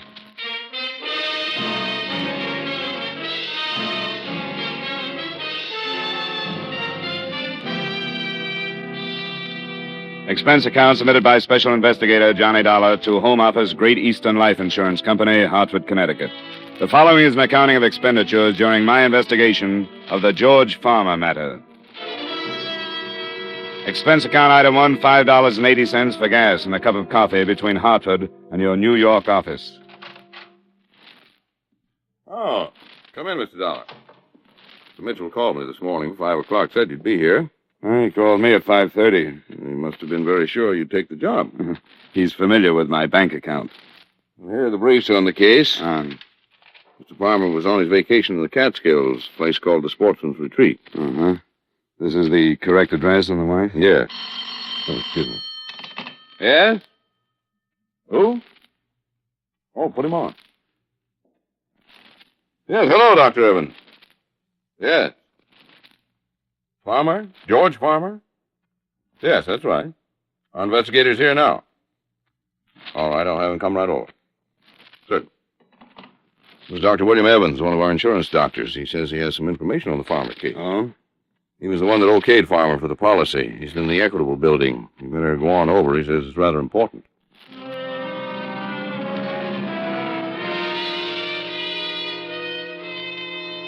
Expense account item 2, $1 for cab fare and tip to the Equitable building. You may ask why I didn't use my car, in which case I may ask if you've ever been absurd enough to wheel your own car through early morning New York traffic. As my cab pulled up at the entrance of the Equitable building, I spotted a large crowd, several police cars, and an ambulance. All right, just keep it back. Okay, you. Where do you think you're going? What happened? Some guy jumped 8th floor. A Dr. Evans? I don't know. What makes you think it was this doctor? I haven't had an easy case in 2 years. What did you bet his name's Evans? Hey, Jake, any identification? Yeah. Some doctor works the building. Name's Evans.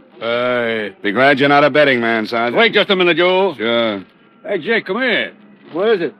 This guy knew who the guy was who jumped. Yeah? Knew who it was before he ever saw him. Didn't even know the guy had jumped till I told him. And he just up and bet me it was this Dr. Evans. What's your name? Johnny Dollar. I think you better come up and see a lieutenant. I think I better, too. Jake followed me into the building and took me up to the 8th floor where I met Lieutenant William Briggs, a nice guy who worked for homicide and had done me a few favors in the past. Hi, Dollar. Hello, Bill. You know this guy, Lieutenant? Yeah, why? Where'd you find him? He knew the guy who jumped. I made a guess. Evans called my office on an insurance matter. Who pushed him? What makes you think he was pushed? Why call me, then take an 8th floor dive? I don't know. You got any ideas? Anybody see him jump? A couple of people. He came out of the window feet first. They didn't see anybody give him a hand. Well, let me know if you find anybody who might have, huh? I'd appreciate the information. I'd appreciate some, too.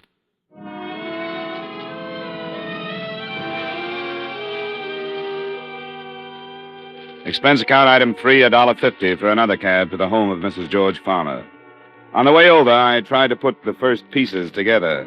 A man named Farmer burned to death. A doctor named Evans had examined him and had some information.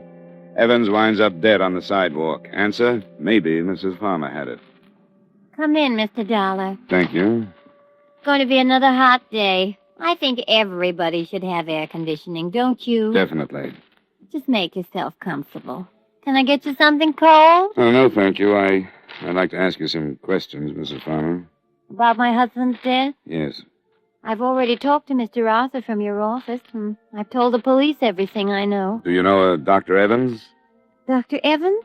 No. No, I don't know any Dr. Evans. Your husband never mentioned him. No. What's he got to do with my husband? He examined him for his policy. Do you know who sold your husband his policy? I thought you were from the company. Late hunch. Thought you might save me the trouble of checking. No, I don't remember who sold him the policy. All right, Mrs. Farmer. Thank you very much. Is that all? Yes, Mrs. Farmer. That's all for now.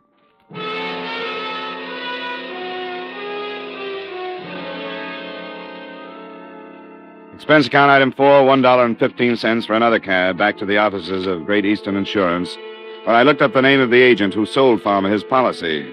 He was Martin Ames, and he lived on the east side. Item 5, 10 cents by subway to the east side. Not conscience-stricken, just tired of cabs. Yes, what is it? I'm looking for Martin Ames. Hey, take it easy. What's wrong? I'm Mrs. Ames. I was just on my way to the hospital. Martin's been in an automobile accident.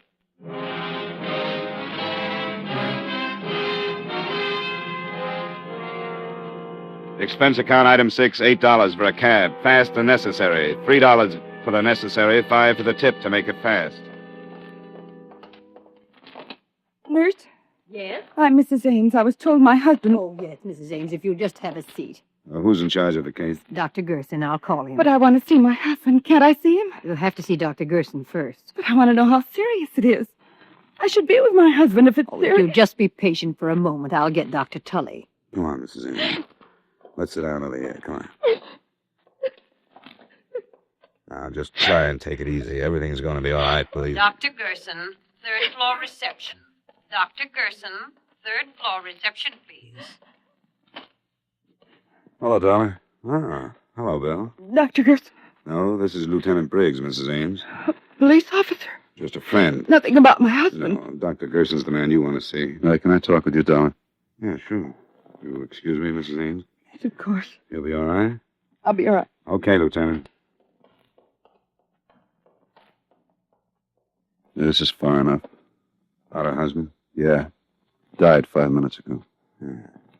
Accident? Hit and run. Before he died, he told us a car ran him off the road. He went down a 20-foot embankment and right into a cement retaining wall. Wall stopped him from going any further, but it broke his neck. Any lead on the other car? Lonely stretch of road. No one else saw it, and it happened too fast for Ames to see much. One of your company salesmen, wasn't he? Yeah. Oh, there's Dr. Gerson. I don't envy him.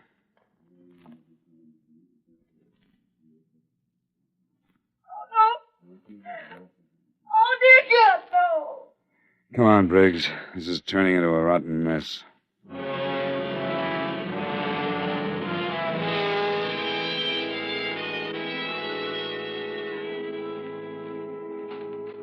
Yes? Oh, Good afternoon, Mrs. Farmer. This is Lieutenant Briggs. more questions? Afraid so.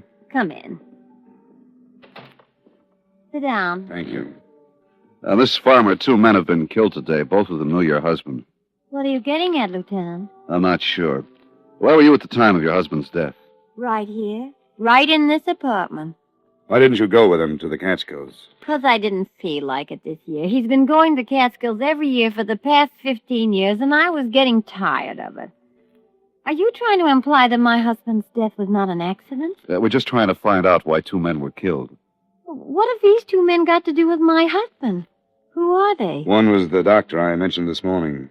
I told you I never heard of him. The other was the insurance man who sold your husband his policy. I don't know anything about him. I never met him. Your husband started the fire by smoking in bed and then falling asleep.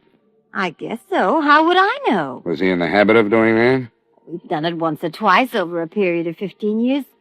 Mr. Dollar, it seems to me your company is trying its best to get out of paying the money that's due to me. We're always allowed a certain time for an investigation. A representative from your company went up to the lodge and made an investigation. What more do you want? You were here in town at the time of your husband's death. Yes, and I can prove it. Now, if you have any further questions, I suggest you take them up with my attorney. I'm sick and tired of this whole thing. You've had absolutely no consideration for me. My husband is dead, and you persist in foolish, tiring questions. Now, please leave. I can't stand much more. All right, Mrs. Farmer. They don't bother showing us to the door. I'm entitled to that money, Mr. Dollar. I hope it won't be necessary to take legal action. Oh. Want to take a run up to Sportsman's Retreat, Lieutenant? Why? I'm just interested in knowing how Mrs. Farmer knew one of our investigators had already been up there.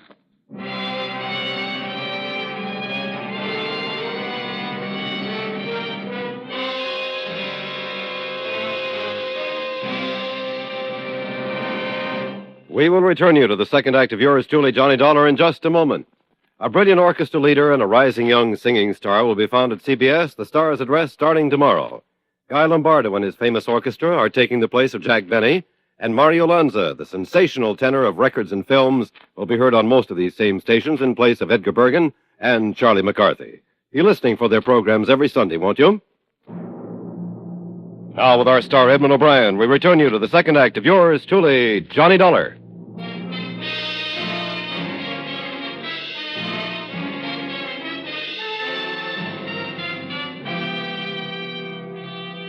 Briggs and I climbed into the squad car and started the long drive to the Catskills. Around 7 in the morning, we turned off the main highway and onto a dirt road. A sign reading Sportsman's Retreat, 2 miles, pointed the way, and 20 minutes later, we were pulling up in front of a main lodge. I got a stiff neck. Man coming out of the line. Morning. Good morning. Well, I suppose you could... Oh, police car, huh? Yeah, I'm Lieutenant Briggs. This is Mr. Dollar. Oh, Mr. Well, howdy. You up here about Mr. Farmer's death? Yeah, unofficially. You run the place? Well, yes, I'm the foreman. My name's Pop Sloan. Everybody just calls me Pop. We thought we'd stay a while, Pop. Can you put us out? Why, sure. How long you figure on being around? Not long. Well, come on in. Come in. Breakfast was an hour ago. If you're hungry, I can have the cook rustle up some old any bacon and eggs. If any. Oh, it sounds good. Many people staying here, Pop? Oh, about 14. 14. The same crowd comes up every year. It's sort of a club, you might call it. How many years did George Farmer come up? Oh, about the last 12, 15 years, I guess. Who owns the place? Mr. Phillips. He ain't here now. He phoned and said he'd be in sometime this afternoon. Say, how come you fellas are interested in Mr. Farmer's death? We had the sheriff investigate. Some insurance fellow was up here for 3 days. You're a little late, ain't you? Well, a few things we haven't cleared up, Pop. Sure appreciate some help. Well, yeah, I'll give you all the help I can. I'll go get some breakfast for you, and then we can gab a while, eh? Pop went back to the kitchen, and we relaxed in a couple of big leather chairs in front of a large window that looked out on a row of cabins. Well, that last cabin must have been Farmer's. Yeah, nothing much left of it. Beautiful up here, isn't it, Johnny? Look at those trees with the sun shining through them. Lieutenant. Yeah? Your soul is showing.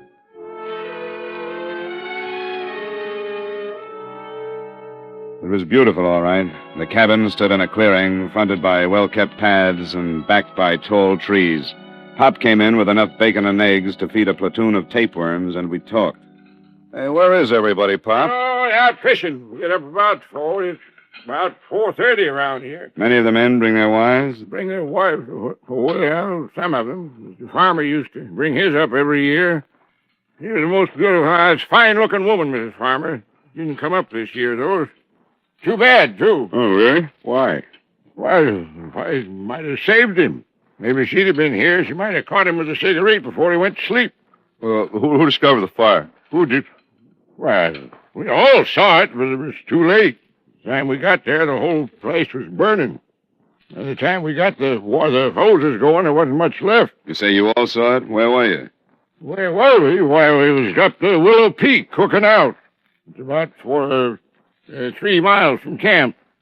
See it right from here. You see it? There's that tall peak there to the left. To the left, there's those trees. Yeah. How come Farmer didn't go along? Oh, I don't know. He never went on many hikes. He had trouble with his legs. Anyone stay here in the camp besides Farmer? No. Everybody was up at Willow Peak. Who examined the body? Why, Doc Combs from Evanston come up and looked at the body. Where is Evanston? Well, Evanston is about 50 miles east. But if you want to talk to the doc, you'll have to wait until he comes in from fishing. He's up here now? Yeah, he come up last night. He's going to stay a week with the fishing. Huh? Why, good morning, Mr. Phillips. Didn't you expect you this afternoon? This is Mr. Phillips, the owner. How are you? Hello. Some more police fellows, Mr. Phillips. Oh, about Mr. Farmer's death? Johnny Dollar. Yeah, I'm an insurance investigator. This is Lieutenant Briggs. He's the policeman. I thought you both... I've got some bags in the car, Pop. Would you get them, please? Would you get them? Well, yeah, sure. We just want to ask a couple of questions, Mr. Phillips. Oh, I thought the authorities were satisfied. Where were you when the accident occurred, Mr. Phillips? Well, I was on my way here from the city. I arrived about an hour later. You live in the city? I have a house there. I divide my time between there and the lodge. Tell us something about Farmer, Mr. Phillips. What kind of a man was he? You fellas want any more breakfast? No, thanks, Pop. Go ahead, Mr. Phillips. Well, there really isn't much to tell. Farmer was a nice sort of guy, quiet. Do you have any trouble with him smoking in bed before? Several times. Nearly started a fire 2 years ago. Wouldn't that make you watch him a little more closely? His wife came up with him every year, but this one, she was usually near enough to prevent any trouble. Isn't your company satisfied, Mr. Dollar? Routine. How long did Farmer usually stay here? Oh, a week, 10 days. However long his vacation lasted. He was in the advertising business, wasn't he? Yeah, I believe so. How much did it cost him to come up here every year? Oh, anywhere from $200 to $300. He was tight as the devil, known for it. This was the only luxury he allowed himself. He tell everyone he'd save all year just to come up here and relax for a week. Lieutenant, Mr. Dollar, here comes Doc Holmes. What's the kind of limit? You interested in talking to the doctor? Yeah, Pop tells us he was the one who examined the body. Ah, what did you get, Doc? Hi, Pop. Got my limit. Well, good for you. Come on over here. Couple of fellas want to talk to you. Well, how are you, Phil? Pop said you weren't due in till this afternoon. I'm fine, Doc. This is Lieutenant Briggs and Mr. Dollar. How are you, Doctor? Police? Him, the other's an insurance investigator. I want to ask you a few questions. Clear up a few things about George Farmer getting burned to death. All right. Thanks, Pop. What have you? Hey, How about having a cook clean up those fish, Pop? The fish? Well, all right, sure. I don't think I could tell you much more than I've already told the sheriff. Did you know George Farmer prior to his death? Yes. Over a period of, 10 years. Did you identify the body? Well, not at first. It was pretty badly burned. Not at first. Well, how were you able to identify it later?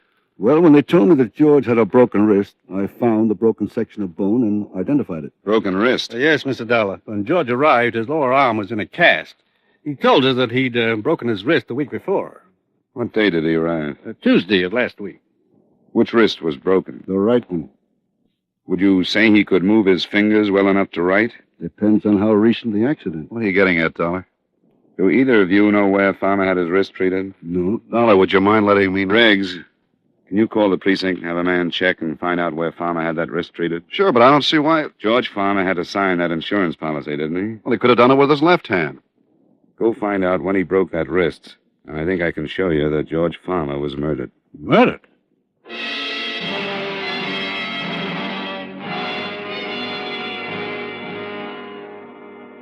We all waited while Briggs put in a call to his precinct and sent a man out to check on where George Farmer had his wrist treated. Around noon, the call came in. George Farmer broke his wrist on the 26th of last month. That tears it. Was treated at the Olive Hospital. 3 weeks ago. Stayed one night at the hospital and went home. What date did he arrive here, Mr. Phillips? Not the 4th. 2 weeks after the accident. He died on the 11th. That's right. Been here about a week. Dollar, would you mind telling me just what you're driving at? The insurance policy went into effect the 22nd of last month. The first claim on George Farmer's policy was the double indemnity clause, not an accident claim for a broken wrist. Come on, Briggs. Let's go back to town. Talk to Mrs. Farmer.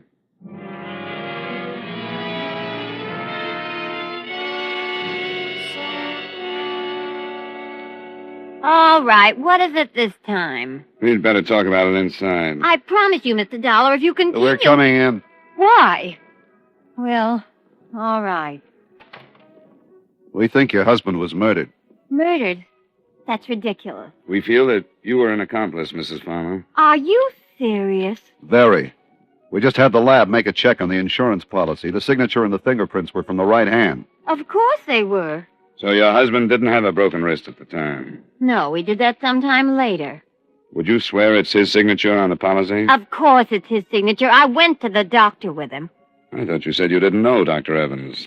I don't. He was the insurance doctor. Well, I'd never seen him before or since. How could you expect me to remember... Your husband didn't turn in a claim for his broken wrist? That was his business, wasn't it? Don't you think it's rather strange to take out an accident policy and not turn in a claim on your first accident? I don't know. I didn't bother with my husband's affairs. Is this your husband's driver's license? Yes, where did you get that? Motor vehicle department. The signature on his license is not the same as the one on the insurance policy. What do you mean? He means that the signature on the policy is a very clever forgery. Who forged it, Mrs. Farmer? I don't know what you're talking about. Who went to that doctor's office representing your husband? No one. Why in the world would anyone do that? Why would someone represent my husband? For a $100,000 insurance claim. That's awful. Get out of here.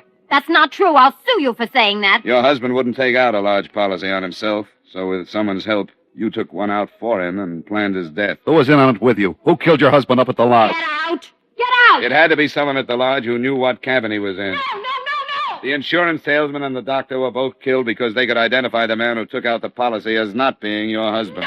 Your husband was going to take this trip, so you planned his death and stayed home for an alibi. A man killed the doctor and the insurance agent. Someone strong enough to run a car off the road and lift an unconscious man out of a window feet first. Who killed him, Mrs. Farmer? I did. Bill! Good evening, Mr. Phillips. Why did you come out? Why didn't you stay in the other room? They'd have worn you down sooner or later. The car's in the back. Hurry up. You did some fast driving. Left the lodge right after you did. Go on, Lona. All right. Stay right where you are, Mrs. I Farmer. don't think you're in any position to be giving orders, Lieutenant. Sure he is. We expected you. Told you where we were going, gave you enough time to get here. And what are you going to do about it? Take you. You're forgetting my gun. You're forgetting ours. Think you can shoot both of us before we get them out? I can try. Then try. Get out of the way!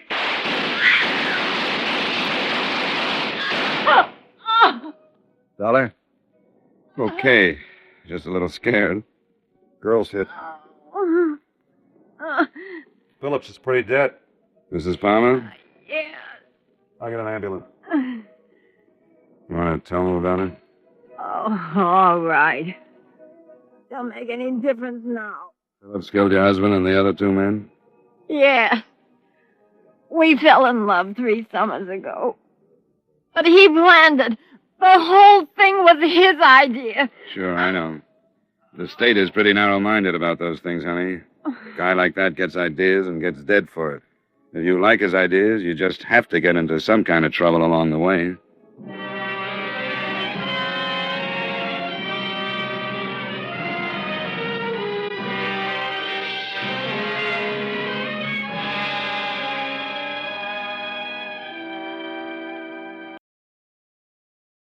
From Hollywood, it's time now for Edmund O'Brien as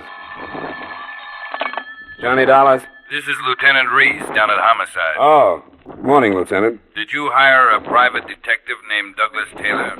Yeah, I did. Why? He was found dead this morning. Dead? Yeah, shot to death.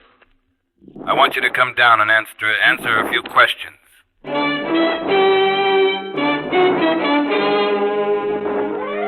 Edmund O'Brien in another adventure of the man with the action-packed expense account, America's fabulous freelance insurance investigator, yours truly, Johnny Dollar.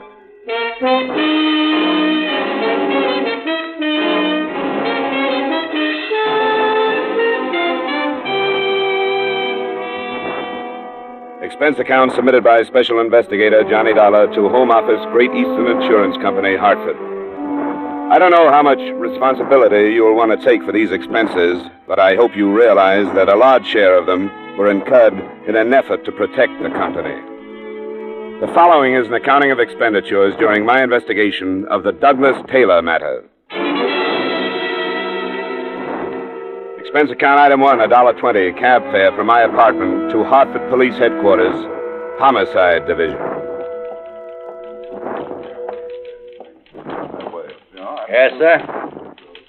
My name is Dollar, Lieutenant Reese. Oh, yeah, second door there. He's waiting. Just go right in. Thanks. Lieutenant Reese? Yeah. You Dollar? That's right. Thanks for coming down. Well, I can't say it's a pleasure, Lieutenant. I'm sorry to hear about Taylor. What happened? We don't know yet. Where did it happen? We aren't sure of that either. He was found out by the freight yards, but chances are he was shot someplace else and dumped there. How did you happen to land on me? His wife came down to identify him this morning. She told us he was working for you. Well, I might as well get this off my chest now, Lieutenant. You won't like it any better if I save it. I can't answer any questions about what Taylor and I were working on. Not now. Why not? Because it'll wreck a case that could be worth about $500,000 if you start nosing into it looking for a motive. I hate to see you turn uncooperative so early in the game, Dollar. I can't help it. There are usually plenty of motives around when it's a private detective. Got plenty of other places to start. We like to have them all. I don't like this. I don't either, Lieutenant. But I'm stuck with some confidences I'll have to stand by. I can tell you this. I don't see how my case could have anything to do with his dying. There are 2 men suspected of insurance fraud. I was following one, Taylor the other. I don't think they knew we were tailing them. All right, Dollar.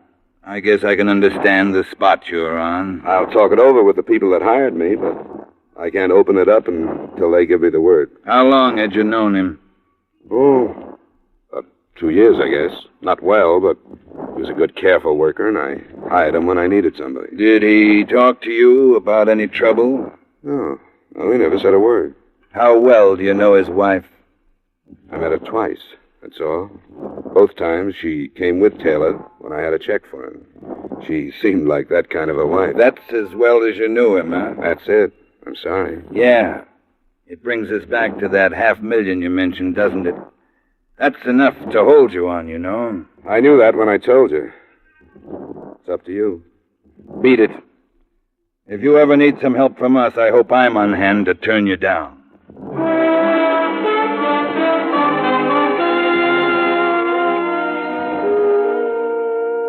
I didn't need to see him to know that Lieutenant Reese had put a plainclothesman on me as soon as I left the building, because I would have done the same in his place. So I went back to my apartment and phoned the news to the company. I hope you've done the right thing, Johnny. I think you have. Well, I can always change it, Mr. Nibley, but I know one thing. If I stay on the arson case, the police are going to get on it and mess it up. Yeah, I suppose our problem is nothing to them. Are you positive there's no connection with Taylor's death? Well, not positive, but fairly sure. Anyway, I think I'd better drop it for a while. If you'll put a couple of men on it, all we have to know is if either one contacts a professional firebug. If and when that happens, I have all the rest of the evidence we'll need. All right, I guess that's the way to handle it. Or what about Taylor's wife? Did she know anything about the case? I don't think so, or Lieutenant Reese would have found out from her. But I'll have to go see her. I'll find out. All right, Johnny. I want to thank you for this. You can be sure the company appreciates it, and I feel awful about what happened. Yeah, so do I. I hired him.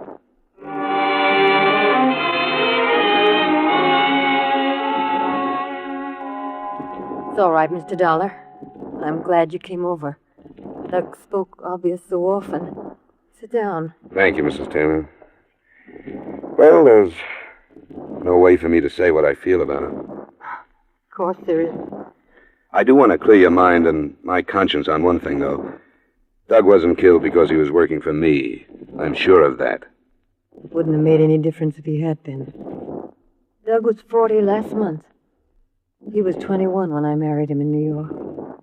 He was on the force there for 12 years before he opened his office here. I've been waiting for this to happen all these years. Can you understand that? I think so. I tried not to think of it, but not a day passed that I didn't. Now that it's happened, it's like so many things are supposed to be. The anticipation was so bad, I thought that another detective might understand. I think I do. Mrs. Taylor, did Doug talk his cases over with you? No, not for a long time. You knew he was working for me. Yes, he mentioned it, but that's all.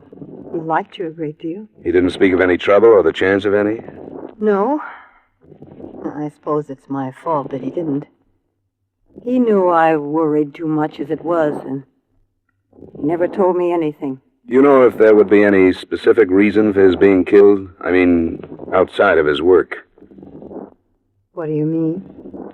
Well, it'll sound like a rotten thing to ask, but was there anyone else in his life? You mean a woman? Yeah. I don't think so. If there was, I didn't know about it. You don't sound quite sure. I'm not. I did suspect him.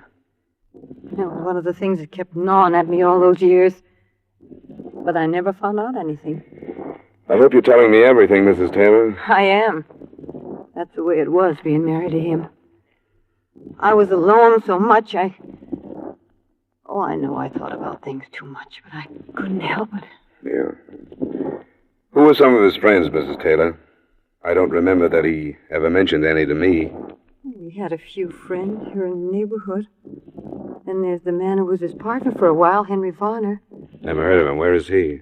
He's a house detective at the Hotel Millard. How close were they? Well, they were good friends. They hunted and fished. Oh. Have the police been here? No, do I have to talk to them? I don't think it'd be wise to try not to. You want me to let him in? No. No, I'll let him in.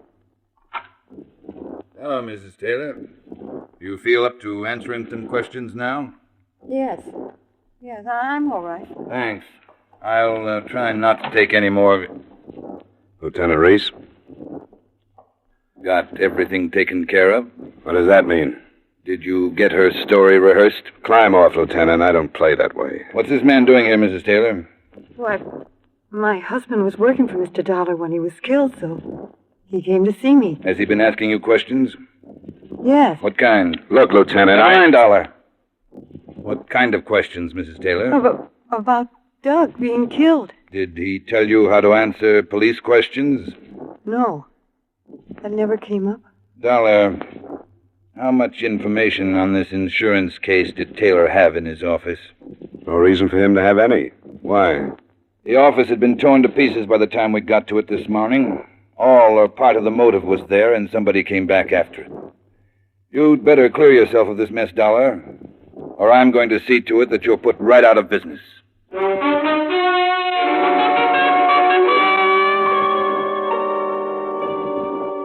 I had to wait until 7 that evening before I could get to Henry Varner, the hotel detective Mrs. Taylor had spoken of.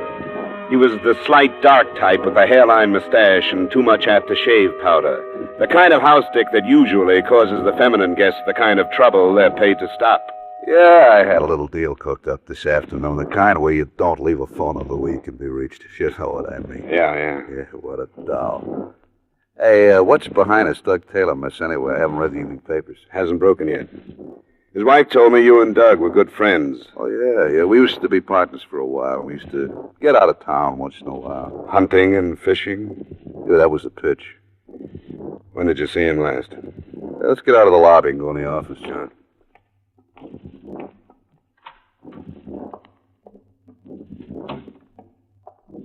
It seems to me the last time I saw Doug was around the middle of last week. He stopped by here on the way home. Was he on a case? I don't remember him saying. You know, it was one of those things I asked him how it was going. He said the same old stuff. He get killed over one of his cases? Looks like it. His office was broken into. Somebody after one of his reports or something, the police say. Seems to me he was awful fed up the last few nights we got together. A couple of times he mentioned there was going to be a change. He was going to go back to New York or to Florida or out west someplace. With or without his wife? Without, I think. She's a creep. You know, jealous and all that stuff. The poor guy had to sneak the money to spend when we got together. What about the money for this change he mentioned? I don't have any idea. Never followed it up because I thought he was just dreaming. Hey, who's paying you for this? Not his wife. Nobody. I'm trying to clear myself with the police. They think I'm holding out information on them. Oh, how come? He was working with me when he was killed. What made you think his wife might have hired me? I was wondering if she hired you before. Put a tail on. Say, just for the four walls and me, do you think she'd be capable of killing him? Oh, yeah. One of those fits of hers. I really think she's a little off. Sure. If she got wind he was really leaving, if she figured he had some dough hidden in the office, yeah. That's what I meant. Sure, it could all fit. Maybe you got something. He owned a car, didn't he? Police say the body was driven to the freight yard and dumped. Yeah, it was a sedan. You might have some. Well, I'll go see. Thanks for the time, Varner.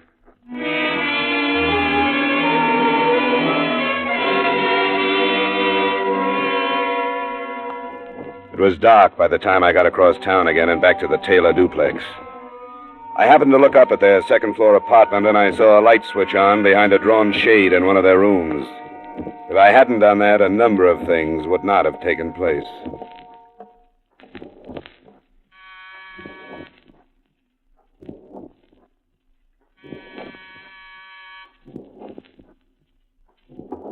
Mrs. Taylor? Mrs. Taylor, it's Johnny Dollar. Come on, I know you're in there. Let me in. All right. Hey, what's this? Come in here, I'll kill you. Yeah, sure. Don't get close to me. Move right across the room. Where's Mrs. Taylor? She's in the bedroom. Maybe she's dead. I don't know. I hit her. She wouldn't be quiet, and I hit her with a gun. And I'll kill you, too, if I have to. I don't care how many anymore. Why'd you kill Taylor? Because he was too filthy to stay alive, too dirty rotten to live. Don't you try to follow me, or I'll kill you, too, and I mean it. Nothing means anything anymore. What are you fighting? What'd you come after? Don't you try to follow me. Hey, come here. Hey, come here. I had no intention of stepping out into the hall right then. He was young and obviously out of his head from fear. I hoped the shots he fired would alert the plainclothesman that I thought was still sticking to me, but he wasn't there. If I tried to lose him, It probably would have taken a week. But as I learned later, a split-second set of circumstances caused him to miss me when I left the hotel. And Douglas Taylor's killer simply disappeared into the night.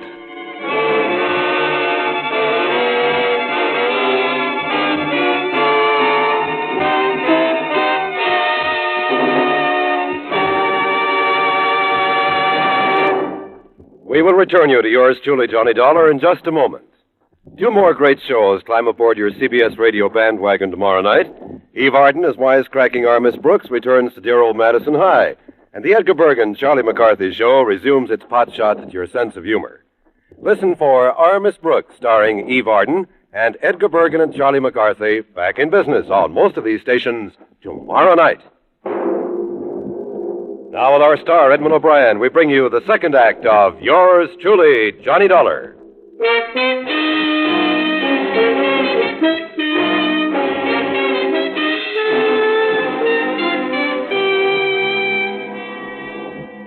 Mrs. Taylor had been knocked unconscious, but hadn't been seriously harmed. I phoned Lieutenant Reese, argued some tenants into going back to their dinners, and then did what I could for her. He was crazy. He was crazy. He said he'd kill me. Yeah, it's all right. It's all right. When I screamed, he came at me. I knew he was going to kill me. I knew it. I knew that was the last thing I'd ever see. His face and the gun going. Take it easy, Mrs. Taylor. Take it easy. He's gone, and you're all right now. Oh, I can't explain. I knew I was dying. And I tried to hang on, and I couldn't. Here. Can you drink some more of this? Yes. I'll try. You saw him, didn't you? Yeah, I saw him. Who was he? Hadn't you ever seen him before? No, never. He was crazy. He told me that he killed Doug, and he killed me, too. What else did he say?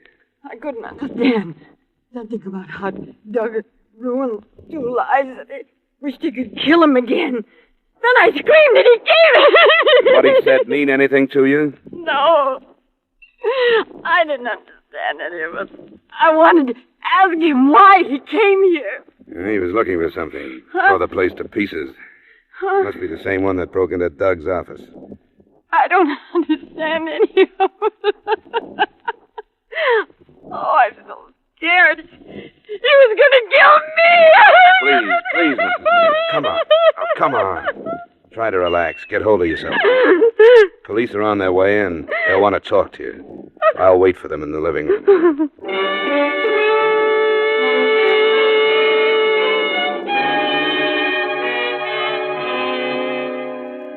You didn't think he was going to wait in the hall all night, did you?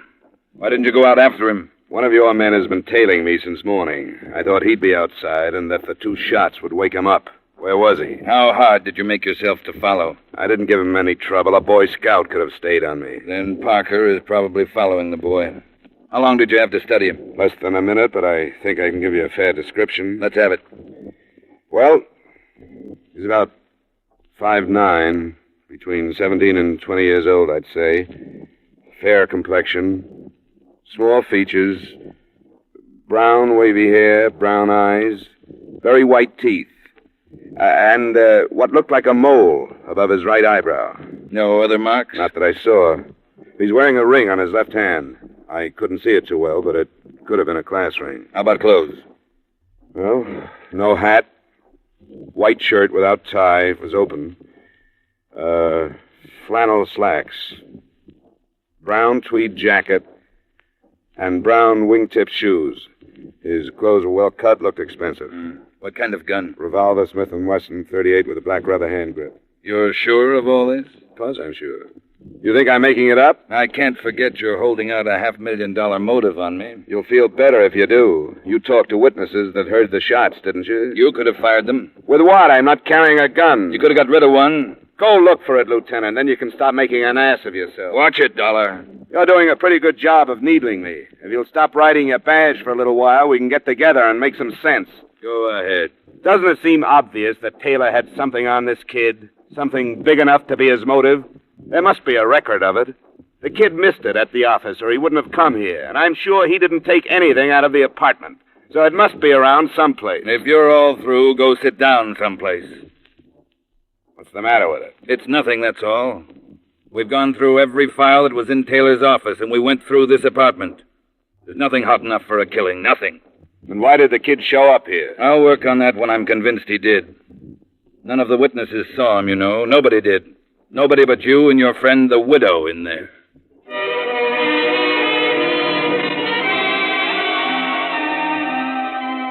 It turned out to be a long night. Looking back at it now, I can see how the lieutenant felt justified in pushing around somebody who wouldn't cooperate. But that night it was tough, including a paraffin test that he called inconclusive because I could have been wearing a glove when I fired the 2 shots and then gotten rid of it. But finally, at about 1:15 in the morning, he got tired of it and he let me go home.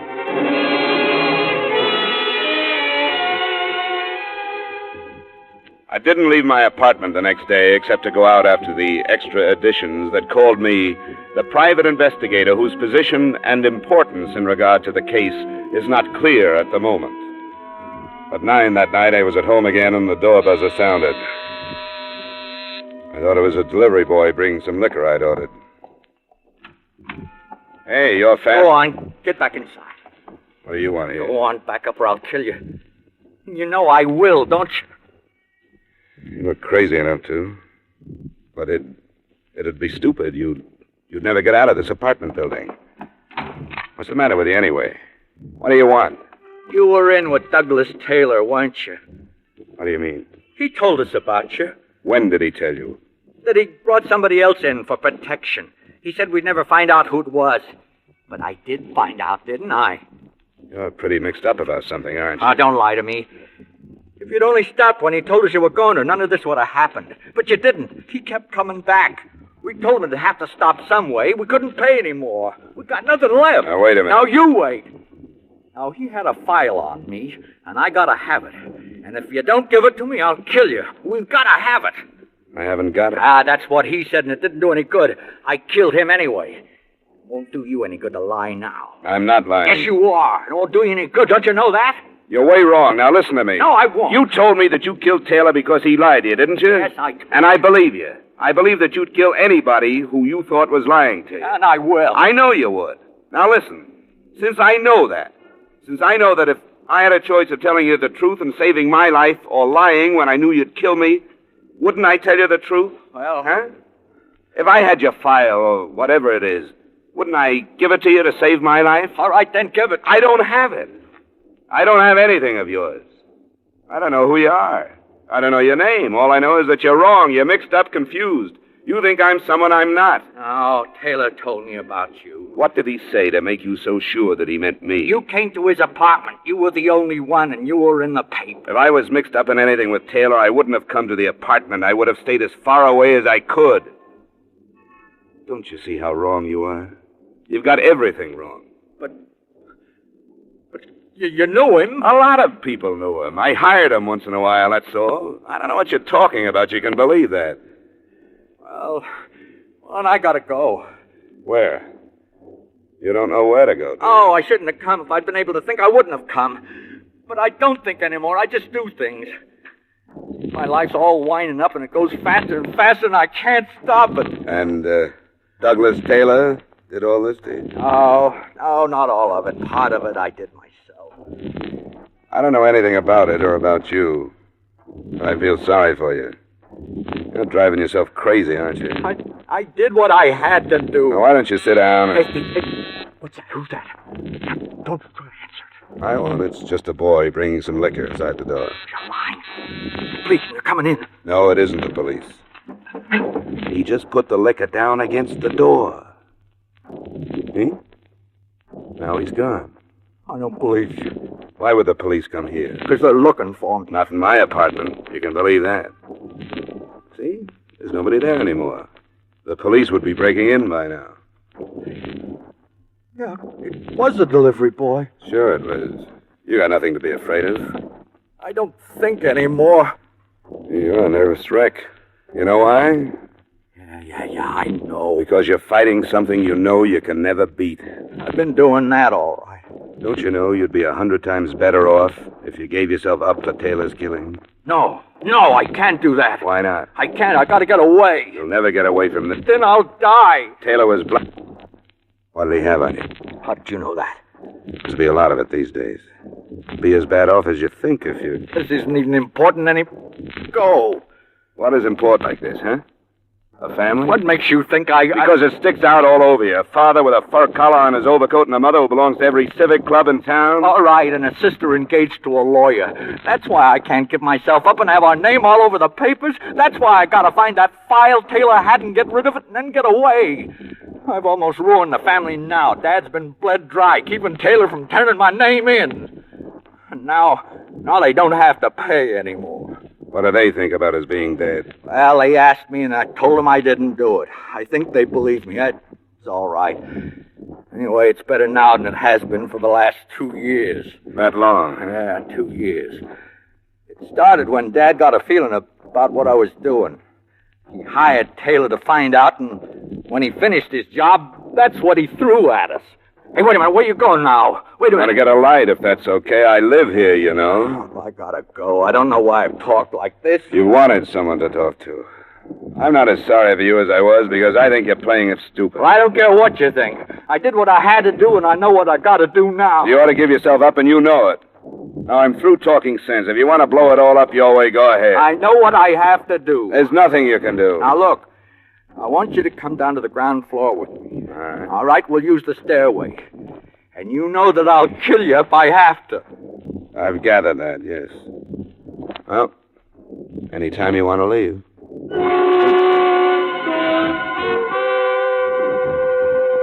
There are enough people on the sidewalk to stop him, but I didn't start anything because I knew that he would open up with his .38 without thinking about who might get hit.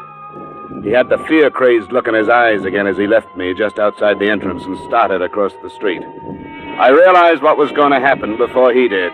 Either he had been spotted and followed, or my building had been staked out. It didn't make any difference. When the police officers saw us together, it was all they needed. Hey, you! Stay where you are! What do you want? We're police. We want to talk to you. What about? Make it a break! Hold it! Hold it!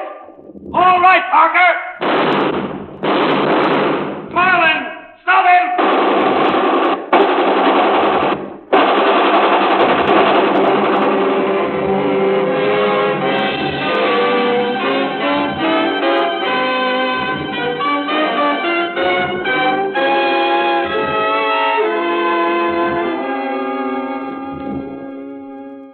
The family turned out to be the Bardettes, the father a judge, and so on. The son got at least one wish. He didn't live to stand trial for murder. But as far as protecting his family, he'd done nothing. The whole story rocked Hartford for weeks following. Expense account item 2, miscellaneous, $180. Expense account total, $181.20. Remarks? For a number of reasons, I'm sorry I had to drop the arson case for this interlude, but somehow a $500,000 loss, which I couldn't have prevented anyway, doesn't seem as important as the destruction of an entire family. And I couldn't prevent that either. Yours truly, Johnny Dollar.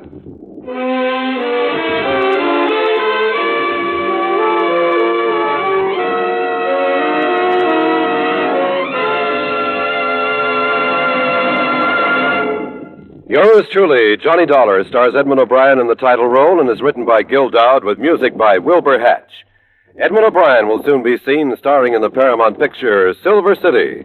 Featured in tonight's cast were Ray Hartman, Joseph Kearns, Edgar Barrier, Jeanette Nolan, and Hy Averback. Yours truly, Johnny Dollar, is produced and directed by Jaime Del Valle.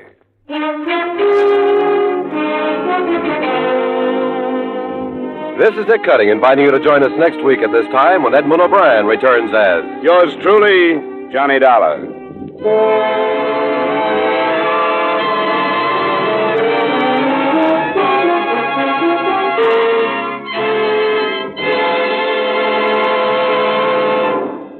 Uncle Sam gave 36 million pounds of U.S. farm surplus eggs and milk to save the Yugoslavs, but somebody had to pay the freight.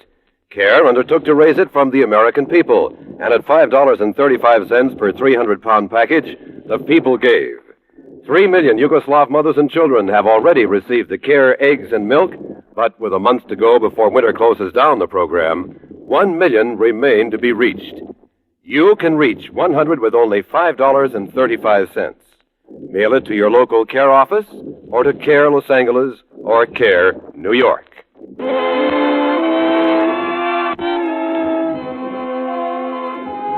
The Vaughn Monroe Show is back from vacation. Vaughn, the Moon Maid, the Moon Men, Ziggy Talent, and their singing guest stars will again be heard every Saturday beginning tonight.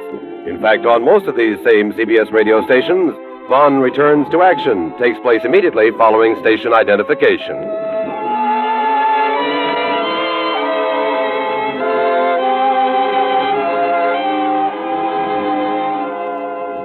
And remember, the Frankie Lane Show is your date with slick syncopation every Sunday afternoon on the CBS Radio Network.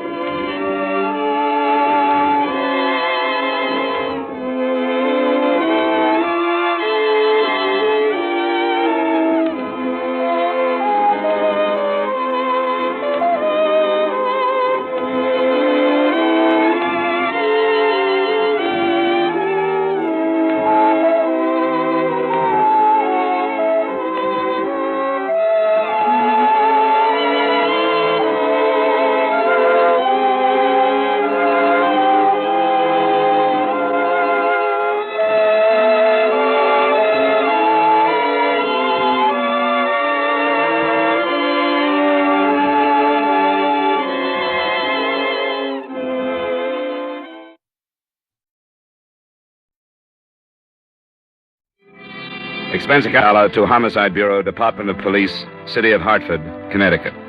I in no way expect the Bureau to honor this statement, but since it's my regular form of report, I will use it for convenience. The following is an accounting of expenditures during my investigation of the Glenn English matter. My interest in the case has been a purely personal one. I have no fault to find with official procedure after his death or after the 2-year-old murder that was at the bottom of the whole thing. I'd known Glenn since about 1947, the girl he married longer than that. In 49, after studying under the GI Bill, he turned in his private operator's license and opened his own law office. Since then, I've called on him when I needed something, and he's called on me. So it wasn't unusual that he phoned me at about 10:30 the night before I read of his death.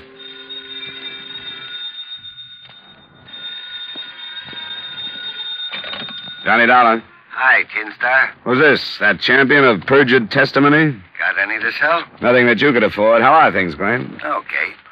I'd like to ask a favor of you, Johnny. Sure, what is it? I've got some evidence that I want to protect, a statement. Could you get it photostated for me in the morning? Yeah, I'm free in the morning. This is pretty hot stuff. I'll tell you about it when I see you. In for the night? Yeah? Well, I may come over. If I don't see you tonight, I'll drop in on the way downtown in the morning. So you understand that the way it was put, there was no reason for me to think twice about the fact that he didn't show up that night. But the next morning, when I read about his death in the paper, naturally our conversation came back to me. I phoned his widow and went to see her a little after noon. Oh, I don't know. I just don't know what to think. I'm sorry, Donna. I haven't helped matters any. Maybe I shouldn't have thrown this at you. I thought of going to the police first. But I figured it would be better if I had something more definite. There's nothing in his briefcase. Oh, don't think of me, Johnny. Of course you should have come. But he didn't say anything about the case he was on. What did he say when he left last night? I wasn't here.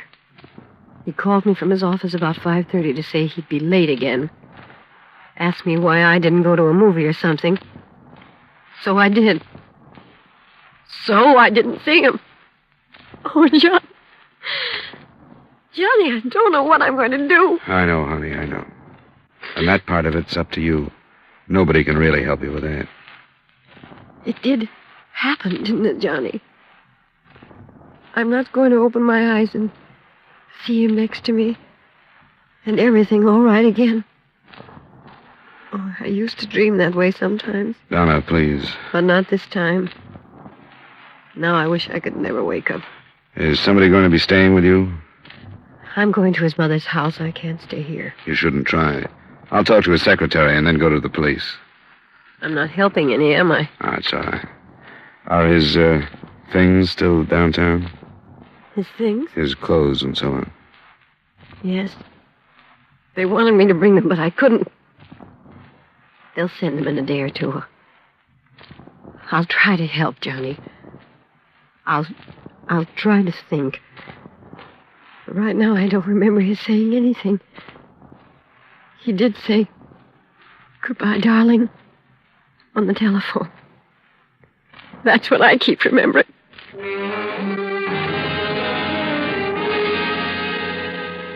I hadn't been with him very long, Mr. Dollar.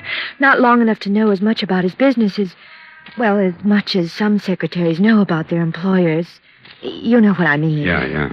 When I left the office at 5 last night, he said he had some work to do and would lock up. I asked him if he wanted me to stay, but he said it wasn't necessary. Can we find out what the work was that kept him? Well, he said something about a new client coming in. And you don't know who it was? Well, he didn't say, Mr. Dollar. He didn't mention a name. You don't mind if I take a look through the office, do you, Miss Rose? Well, I suppose it's all right. Nobody's told me what to do about it. Well, you might as well start getting everything together so we can move it out. Let me know what's coming to you in the way of salary. I'll give it to you plus a month. Yes, sir. I'm awfully sorry about Mr. English. He was such a nice man.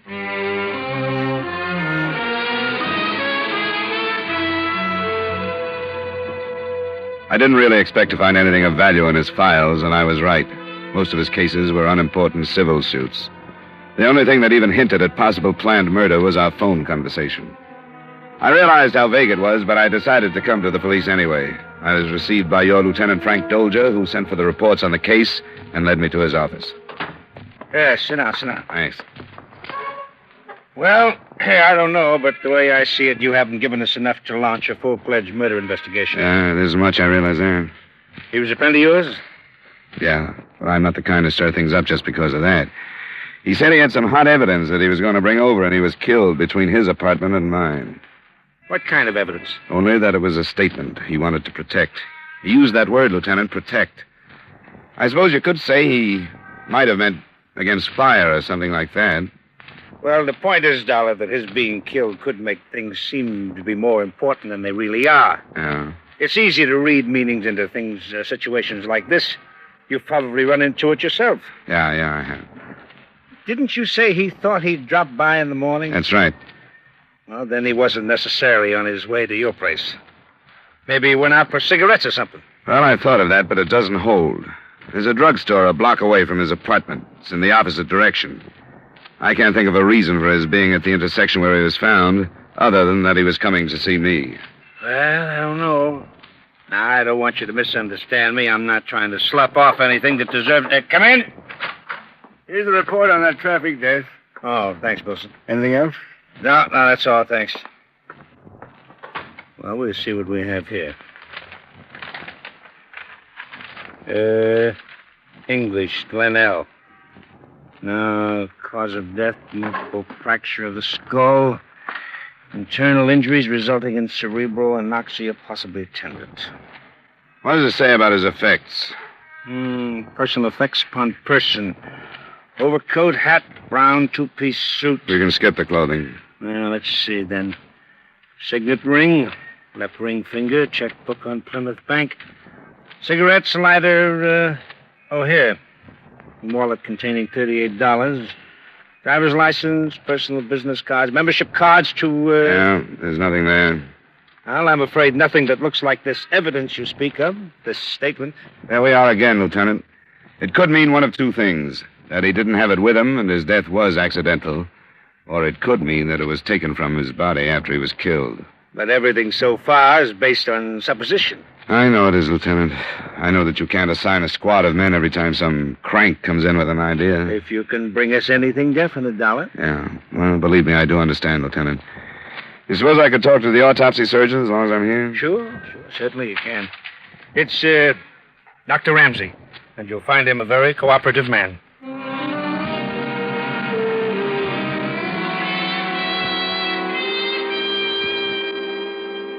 Proof that the victim was not killed willfully?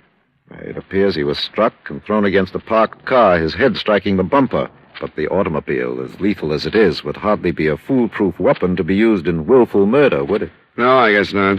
Is there any way to figure how fast a car would have been traveling to cause that damage? No, not a way in the world. Although the internal injuries would seem to indicate quite some speed. Thanks very much, Dr. Ramsey. I won't take any more of your time.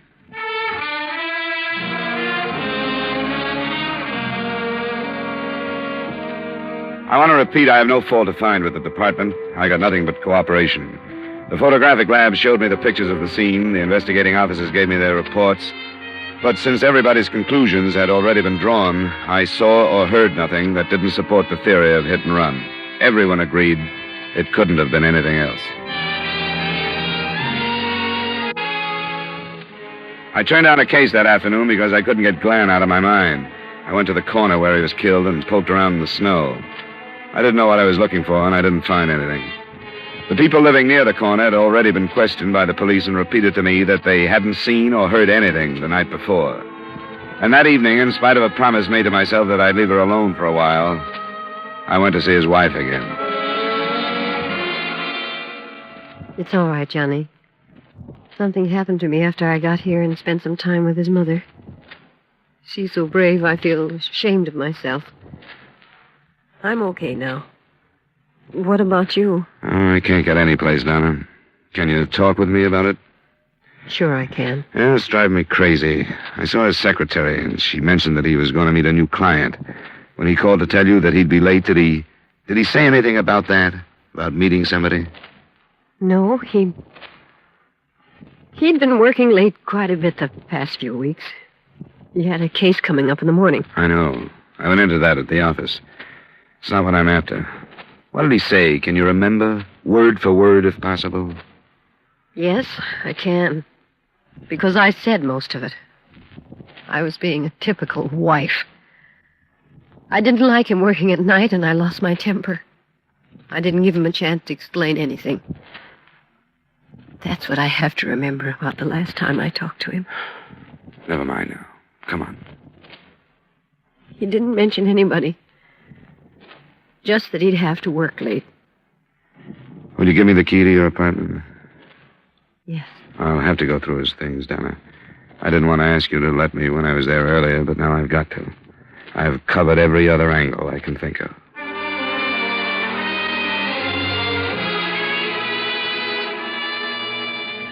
I don't know why I felt almost ashamed about going through Glenn's things, except that a close friend shares with you everything he wants you to know about him. And learning new things because he's dead doesn't seem right. I started with his briefcase again, reading everything in it. I moved to the desk in their living room, and from there into the bedroom. In an hour and a half, I was still looking. Then the phone rang.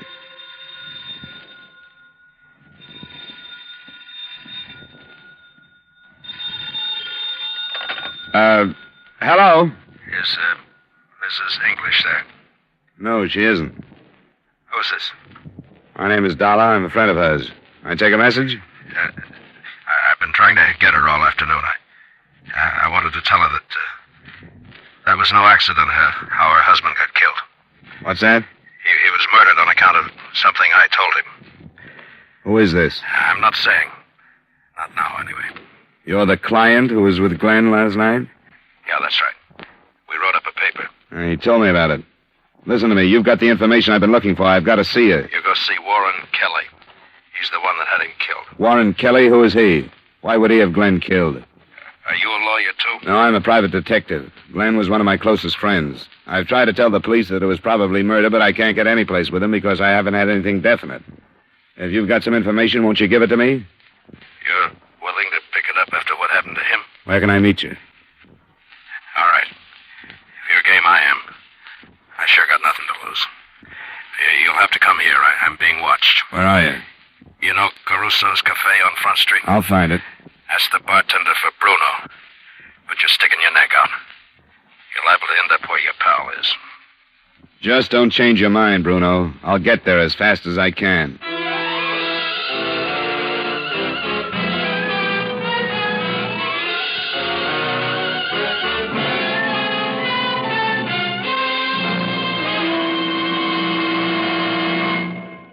We'll return to yours truly, Johnny Dollar, in just a moment. Learn how American communities have solved major problems on a local level. Hear true stories of democracy at work on The People Act, a new CBS radio series having its premiere performance tomorrow night on most of these same CBS radio stations. Now, with our star, Edmund O'Brien, we bring you the second act of Yours Truly, Johnny Dollar.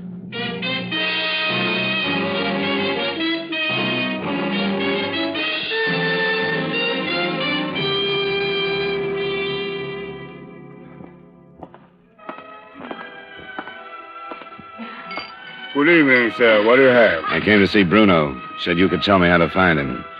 What's your name? Dollar? Listen, you buy one drink and look like a customer. Okay. Bourbon and soda, then. Right away. This all right? Yeah, that's good. What's the matter with him anyway? He gonna get killed? I don't know much about it yet. Well, he's my friend since we was kids, so I help him. But I don't like it. I don't like trouble. There. You drink that, then you go back where you see the restroom signs. Yeah. And you see one more door. And through that, you find the stairs. He's up there in the storeroom. The office is at the end. Okay, thanks. What do I owe you? 60. Okay, keep it, and thanks again.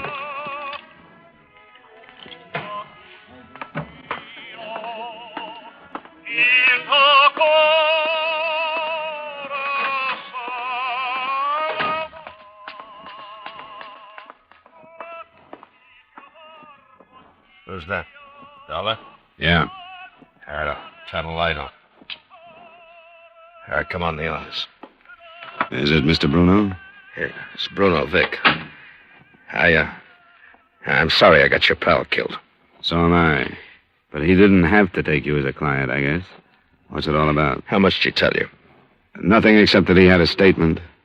He was going to meet me tonight with a notary, and then he said it would hold some water. What made it worth killing Glenn over? What was in it? The names of the 3 men that killed him. They got the paper, I guess. They got it. Who are these 3 men? This Kelly you mentioned. That seems to ring a bell. Yeah, he's one of them, Warren Kelly. The other 2 are Nat Reiner and Alex Shaw. This is what happened. I didn't mean for it to ever go this way. I told your pal he was as hot as I was as long as he had that paper. He shouldn't have been out on the street. That part of it's past. What happened? Well, not many people know it, but Kelly is one of the big bosses of the syndicate around here. His front is a contracting firm. He got where he is because he got rid of the guy who was standing in his way. Maybe you remember Ed Waters. Yeah, vaguely. That was quite a while back. Yeah, 2 years. Kelly wasn't even questioned because nobody knew what happened to Waters. But I do. I was with Kelly when he killed him. I helped bury his body. I know where it is. And Kelly's had men hunting me for a year. This is what you put in that statement? Yeah, that's right. Glenn was killed over a 2-year-old gang murder? I told him to be careful. I told him how I'd been hunted from here to California to the Mexican border, every place. I haven't had a day's rest since Kelly got so big he decided it wasn't safe to have me around. I told him all that. Maybe you forgot to tell him that you let Kelly know you were going to make a statement to a lawyer. No, I didn't do that. But I let him know that I was through running, that I was going to give myself up. The paper was addressed to the DA. Why'd you bother with a lawyer? Why didn't you go direct to the DA? You're hard to believe, Vic. Look, Dollar, I know how you feel losing a friend, but I went to him for advice on the best way to do it. It was his idea. He wanted to go to court with me. Mostly, I think he figured what a splash he'd make by breaking open that old case. How did they know enough to kill him? I don't know. If they followed me to his office, I didn't see him. And I had a lot of practice being followed. But I can get him for you. No, you don't. We'll do it the simple way. You come on down to police headquarters with me. Now, you don't want to walk out of this cafe with me? Now, let me douse the light and you come over to the window with me. Come on. Take a look. They're right across the street. They're standing together near the bakery. Yeah. One on the left's Nat Reiner, the other's Alex Shaw. They're waiting for me. You're going to have a tough time proving anything about your pal, aren't you? Taking you in will put the police on it anyway. Look at those creeps waiting for me. It's been like this for a year. Every place. 2 or 3 creeps waiting for me. But no more. I'm through running. I guess you asked for it. Yeah, I guess so. But I could count one good thing if I could lay those 2 and Kelly away. Where's the telephone? It's at the bottom of the stairs into the back. Stay here. I'm going to call the police. See if they won't come down here. Sure.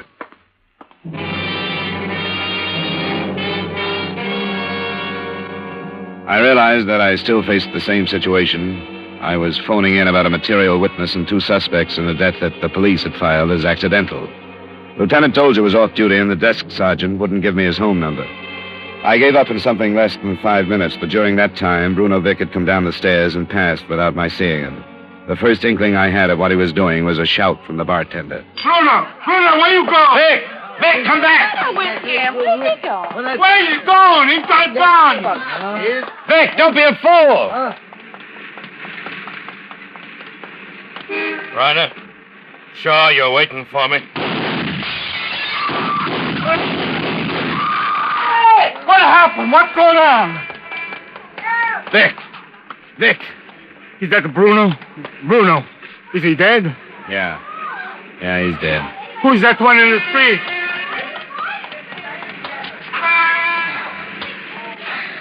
Which one are you? You're Reiner, aren't you? Leave me alone. Leave me alone. Can't move legs. Don't try it. The ambulance will be here in a little while.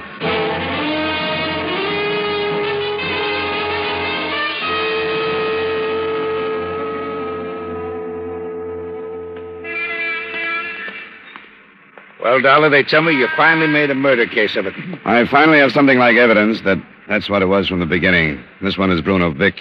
He's the one who made the statement Glenn English was killed for. The other one over here is still alive. He's Nat Reiner's. Well, how you feeling? Leave me alone. Tell the lieutenant about that hit and run last night, Reiner. Get away from me. Well, any more? No, Reiner was here by himself waiting for Vic to come out. He fired first before Vic saw him, and Vic just managed to get a shot off before he died. That's a lie. If you want to take the rap alone, Reiner, I'll lie all the way up to the Supreme Court to help you do it. Well, we'll have a little talk later on. Tell me how this happened, Dollar. Well, Vic was holed up on the second floor of the cafe. I was in the phone booth downstairs when he started out. From what he said to me, I think he came out knowing he was going to be killed. I don't quite understand. I'm not sure of this, but it seems to me that he realized how hard it would be to prove anything in Glenn's death, so he sort of offered his own as something to nail them with. Lieutenant Dozier. Sergeant Wilson? Over here, sir. Oh, yeah. I seem to have something. This one, sir, Bruno Vic. He was carrying a letter addressed to the district attorney. As testimony in a court of formal law, I don't think Vic's unwitnessed letter would have been worth anything. But under the circumstances of the case, it was pretty strong police evidence. It obviously was as close as possible a duplicate of the statement given Glenn English, in content at least. But it opened, in a way you could call this a dying statement, because I'm not going to run anymore, and they're waiting for me. It went on to describe the 2-year-old killing of Ed Waters and concluded with his theory as to how Glenn English was killed. It was detailed enough to keep Lieutenant Dozier on the case until 3 a.m., when Nat Reiner regained consciousness after a spinal operation. Well, Reiner, you know that you would have died if it hadn't been for the work of the police surgeon? That's one thing they forgot to tell me. Did they tell you what you said under the anesthetic? I didn't say anything. Truth serum or a lie detector is going to bring out the same things. Like what? Like where Alex Shore is staying, 718 Harstock. I didn't say that. You don't remember what you said about Warren Kelly? I didn't say anything. You talked about last night, about catching up with that lawyer, Glenn English. No. You named the street corner. No. I know you're bluffing. How did you know it was Highgrove and Clayton? That's what you said. I read it in the paper. Why should you read about that? It was on the front page. Why semi-conscious should you remember the intersection? I don't know. I don't believe you. Believe what? That I said we were there. You and Alex Shore. We weren't there. Where were you? We've got more than you think, Reiner. You've got nothing on me. We've even got the truth about Ed Waters. We know where his body is buried. You want to get mixed up in that one, too? What do you want? Well, first you understand that these aren't police methods. Nothing you're saying can be taken in evidence against you. But you killed a friend of mine. And if I can make the lieutenant go out of the room, we'll get this settled in a hurry. What do you want? First, I want to hear about that hit and run last night. I didn't have any part in it. You were there. All right. I was there. I'm the one who followed Vic to that lawyer's office. His name was English. I followed them home, and we waited for him. When he came out, we followed him in the car, and at the corner, we pulled in front of him when he stepped off the curb, and then Shaw got out. Kelly wasn't there? No, he wasn't there. But he ordered it done. Yeah. He said we had to do it. What did he say you had to do? We made it look like a hit and run. He had Vic's paper in his pocket. Shaw took that, and then we made it look like a hit and run. Shaw slugged him first, and then we used the car. Enough, Lieutenant? Yeah, I think so. He'd better get some rest.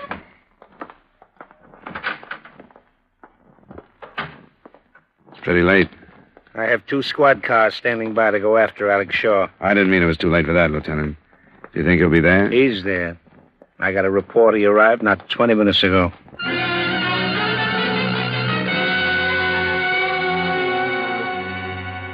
.718 Harstock, as the department knows, is a building that should be burned out of Hartford. It's been a sore spot, a root of trouble for long enough. It holds 12 families, and Alex Shaw's apartment was on the top floor in the rear. Lieutenant Tolger's men were given positions that covered all the exits, and he and I went up.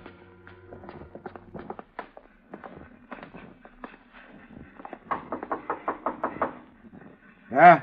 Who is it? Police, Shaw. Let us in. What do you want? You were identified as being in that shooting scrape in front of the Caruso Cafe. Come on, let us in. Shaw, I do have a warrant. He's trying something. Let's go in. Okay. Try the panel. I can reach the knob now. The window there. Nelson! Nelson! Yes, Lieutenant. We're in his rooms and he's not here. Hey, there he is, Nelson. On the roof across the way. They'd better stop him. He's a killer, Lieutenant. Nelson! Tell him to open up! Open up!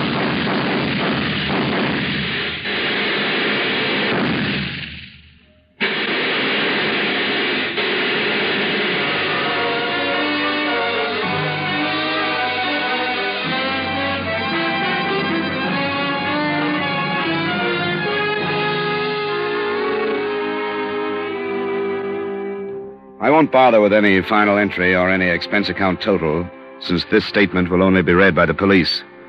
But I will include remarks. They tell me that almost every day murders are being passed off as natural or accidental deaths, only because people don't look at the circumstances closely enough.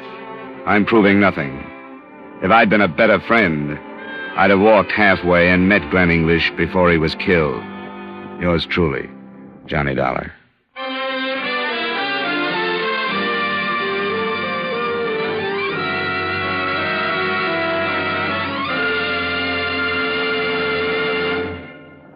Yours truly, Johnny Dollar, stars Edmund O'Brien in the title role and is written by Gil Dowd with music by Wilbur Hatch. Edmund O'Brien can now be seen starring in the Paramount Pictures Technicolor production Silver City. Featured in tonight's cast were Jeanette Nolan, Jim Nusser, Gene Bates, Wally Mayer, Jay Novello, Edgar Barrier, and Bill Conrad. Yours truly, Johnny Dollar, is transcribed in Hollywood by Jaime Del Valle.